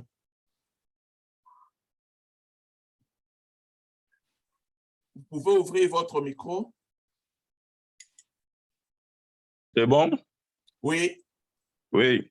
Je disais merci Dadi, merci au professeur Pierre, que je découvre, c'est ma première participation à vos vidéos. Comme nous avons discuté tout à l'heure, ce n'est pas une question, mais je voudrais simplement rappeler l'importance de la clinique, de tenir compte de la clinique par rapport à la paraclinique qui est l'imagerie. Parce qu'en fait, comme on sait en médecine, la clinique prédomine sur la paraclinique.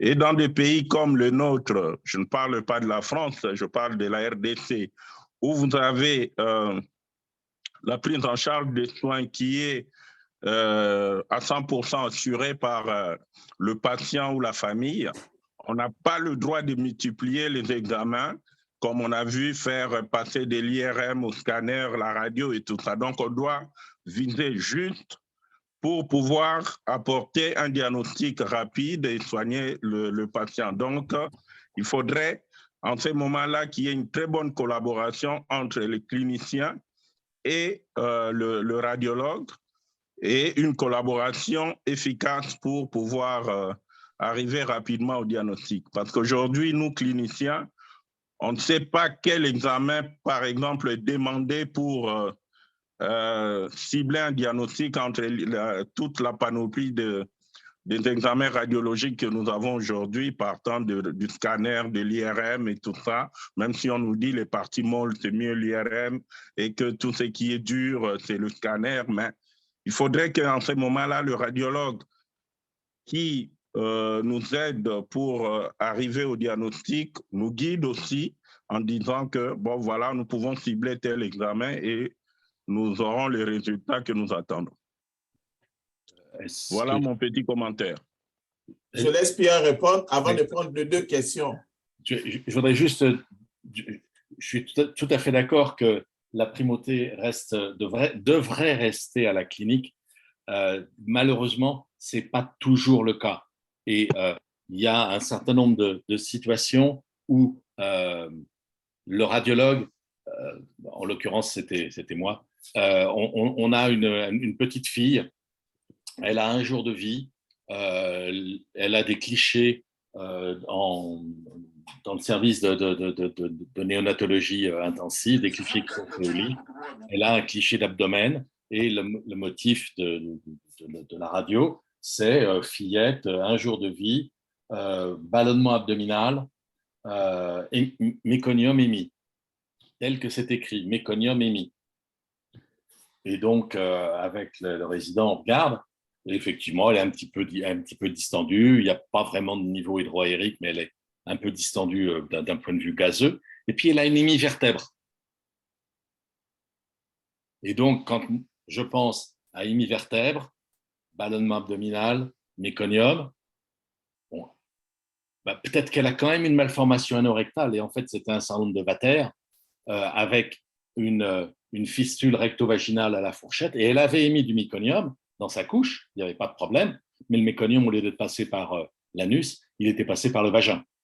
Donc, même les cliniciens, avec la meilleure bonne volonté qu'ils ont, ils peuvent se tromper. La différence qu'il y a entre un radiologue et un clinicien, et je pense que le docteur Lepria, vous êtes plutôt sur le côté, je dirais pédiatre peut-être, c'est que malheureusement… Non, Clinicien plutôt vous êtes réanimateur. clinicien, mais Oui. c'est que malheureusement, le radiologue, on peut lui opposer la radio qu'il a interprétée pendant 30 ans. Le clinicien qui va ausculter les poumons, qui va ausculter le cœur et qui va dire l'auscultation cardiaque est normale, eh ben, il pourra toujours dire que l'auscultation cardiaque était normale alors qu'il y avait un épanchement péricardique. Le radiologue qui ne verra pas qu'il y a un épanchement péricardique, il aura des soucis parce que cette image d'épanchement péricardique, elle est maintenant gravée dans la pierre, gravée dans les reins. Elle ne pourra jamais. Un frottement péricardique, cliniquement, c'est quelque chose qui est fugace. L'image de l'épanchement avec le cœur antérieur, c'est quelque chose qui est défini. Et la deuxième remarque, c'est quand je préparais l'internat, le conférencier d'internat disait que la médecine est un art qui meurt et une science en devenir. C'est-à-dire que oui, la clinique, c'est quelque chose de bien, mais la clinique, ça nécessite que les gens aient du temps, que les gens puissent se consacrer réellement, et bien souvent, tout du moins dans les pays nord-américains, mettons pour les urgences, il y a une certaine notion il faut dépoter du malade, et le malade, quelque part, il est content quand on lui demande un scanner de son ventre et qu'aux urgences, on lui fait un scanner de son ventre. Peut-être que le scanner, comme on a vu dans le premier cas avec l'histoire de l'enfant battu avec les cales sur les côtes qui ont été méconnues et sur la radio et sur le scan, peut-être que papa et maman, ils étaient contents qu'on ait fait un scanner au bébé parce que ça les avait rassurés. Mais en fait, c'est pas toujours l'examen le plus compliqué ou le plus sophistiqué qui va donner la solution. Je vous ai montré l'aphorisme, là, tout ce qui brille n'est pas d'or. C'est un cliché simple du genou qui a donné la solution. Donc, tout au long de la présentation, j'ai parlé de perception, de cognition et j'ai parlé de communication. Il faut que la communication aille dans les deux sens. Il ne faut pas que le clinicien garde des renseignements cliniques qui peuvent être importants. Il ne faut pas que le clinicien, pour que le radiologue fasse un acte nécessaire, le clinicien, il ne faut pas qu'il écrive n'importe quoi en mettant douleur abdominale, suspicion d'invagination intestinale aiguë, pour que toutes les personnes qui viennent aux urgences bénéficient d'une échographie abdominale, comme ça peut se faire dans certains cas. Donc, il faut que les échanges entre cliniciens et radiologues soient des échanges d'égal à égal entre deux médecins qui sont en fait tous les deux des cliniciens. Parce que j'ai été éduqué en pensant que la radio était une spécialité clinique où on faisait des diagnostics au lieu de voir avec nos yeux, on voyait avec des rayons X, on voyait avec des ondes ultrasonores, on voyait avec des ondes, des rayons X dans le scanner, on voyait avec des ondes de radiofréquence comme en IRM. Mais le processus de raisonnement qui consiste à ramasser les informations, à les ordonner pour en faire un syndrome, puis à partir de là, à évoluer vers un diagnostic, c'est quelque chose qui est la même technique intellectuelle que ce que le clinicien va faire quand il va interroger les patients, palper un ventre et ausculter des poumons. Pour moi, la radio, c'est une spécialité clinique. Il y a deux questions écrites. La première, merci pour cette riche présentation. Je voudrais proposer au prof pour les cas de fracture de l'épiphyse tibiale associée à la fracture fibulaire méconnue. Donc, je voudrais proposer si on peut évoquer une fracture d'écoulement épiphysaire du tibia. Alors, oui, vous avez raison. Ce que l'enfant avait, c'était une fracture triplane. Donc, la fracture triplane, c'est une fracture qui, en général, a une composante coronale postérieure au niveau de la métaphyse tibiale, une composante horizontale dans le cartilage de croissance. Donc, vous avez raison, il y a un décollement épiphysaire du tibia et et cette fracture se continue, mais cette fois-ci dans un plan sagittal dans l'épiphyse tibiale. Donc, c'est une fracture qui se développe dans un plan coronal, dans un plan horizontal et dans un plan sagittal. Pardon, j'ai mes mains qu'on voit plus. Dans un plan donc coronal, dans un plan horizontal transverse et dans un plan sagittal. C'est pour ça qu'on appelle ça une fracture triplane. Celle-là, elle était aussi associée à une petite fracture sur la fibula qui n'avait pas d'incidence clinique, parce que ce qu'il faut faire, c'est prendre en compte la fracture complexe de l'extrémité distale du tibia. c'est des fractures qu'on voit chez les enfants qui ont entre 12 et 13 ans, parce que c'est des fractures qui ne peuvent exister que quand il y a une fusion partielle du cartilage de croissance. Le cartilage de croissance à l'extrémité distale du tibia fusionne toujours à partir de la bosse qu'on voit, le hump, et ensuite se répand dans tout le cartilage de croissance. Mais il y a un moment où le hump est fusionné et le reste ne l'est pas. Donc la fracture va pouvoir évoluer et donner, oui, un décollement épiphysaire du tibia. Oui, oui, vous avez raison. Une autre question. Félicitations, Pierre. Quel est l'ordre de succession pour un clinicien à adopter? Commencer par les clichés avant la clinique ou l'inverse? Quand vous dites le clinicien, la personne, je pense qu'elle pense à un clinicien non radiologue. Oui. Malheureusement, la seule chose que je peux donner, c'est en tant qu'un clinicien radiologue, je serais tenté de regarder d'abord la radio, voir si ce que j'ai vu ou pas vu colle avec la présentation clinique.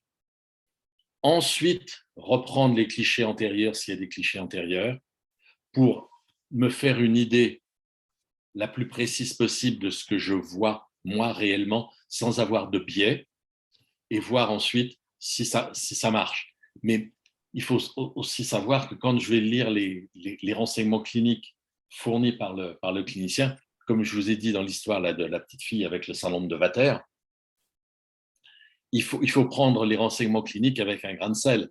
Parce que si j'avais dit, oh ben, elle a passé son méconium, donc elle n'a pas de malformation anorectale, on aurait fait le diagnostic, je pense quand même, de la fistule, mais avec un peu de retard. On aurait pu le faire au 2 ou 3e jour au lieu de le faire quasiment à 6 heures de vie. Donc il faut douter, il faut regarder nous-mêmes, douter de ce qu'on a vu. Il faut lire les comptes rendus cliniques, les informations cliniques et douter de ce qu'elles disent. Il faut voir les radios précédentes et douter de ce que nos collègues disent, parce qu'ils peuvent s'être trompés aussi de bonne foi. Et il ne faut pas qu'on entre dans un cycle où on va se faire enfermer dans ce que nos collègues ont dit. Il faut réussir, il faut aller les voir, leur demander s'ils sont d'accord avec ce que nous, on voit maintenant, qu'est-ce qu'ils pensent de ce qu'ils ont vu précédemment. Et quand on fait son compte-rendu, il faut essayer à ce moment-là d'être un petit peu diplomate pour ne pas heurter les sensibilités des différentes personnes de plein fouet. C'est là aussi où, dans les staffs d'assurance qualité, la personnalité de la personne qui présente est importante.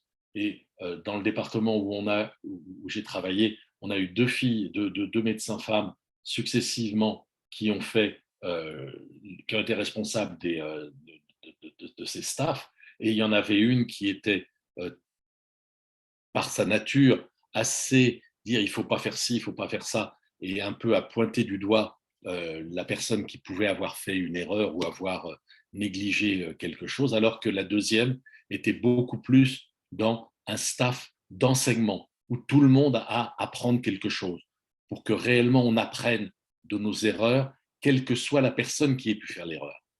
Et ce n'est pas important que ce soit Pierre, Paul, Jacques ou Jean qui ait fait l'erreur, mais c'est important que Pierre, Paul, Jacques ou Jean puissent apprendre de l'erreur qui a été faite par l'un d'entre eux. Merci beaucoup, Pierre. Je crois qu'il est à 1 minute, on doit finir. Et je pense que c'est le temps de conclure. Et j'annonce déjà que le lundi prochain, on va parler du scanner thoracique à très basse dose, comment et pourquoi, avec le prof Charles Onana de Strasbourg. Et il y a le prof Inosa Kachongwe de pneumonie à Kinshasa, qui sera panéliste. Et moi-même, je serai là comme modérateur. Donc, le mois qui commence donc du 29 jusqu'à la fin du mois de septembre, on va parler du thorax. Je pense faire un cours sur le thorax de l'enfant, à moins que Pierre puisse me raver ce topic-là et revenir avec le thorax de l'enfant. Sinon, je le ferai vers la fin, quand on aura parlé de beaucoup de choses, et ça va être pour conclure. Et un dernier mot pour Pierre, avant de clore le débat. Merci Dadi, ça m'a fait très plaisir. Et c'était un petit peu stressant parce que je ne voulais pas vous raconter de bêtises. Et bien évidemment, c'est aussi un petit peu stressant parce que c'est une technologie qui prive du contact direct avec le public. Ouais. Et peut-être que j'étais en train de parler devant des boîtes où il y avait juste l'ordinateur qui fonctionnait, mais peut-être que le radiologue ou l'étudiant en radio était déjà parti, avait déjà disparu, parce que pourquoi pas. Ouais. En tout cas, merci beaucoup pour cette présentation encore de haute facture. Et nous pensons vous avoir des retours ici dans de prochaines semaines pour nous en parler, nous parler encore de plus de sujets. Avec plaisir. Là, on prend congé et on se revoit le lundi prochain à 20h heure de Kinshasa, 21h heure de Paris et 16h heure d'Halifax. Merci, portez-vous bien chez vous. Au revoir. Merci, au revoir. Au revoir. Bien.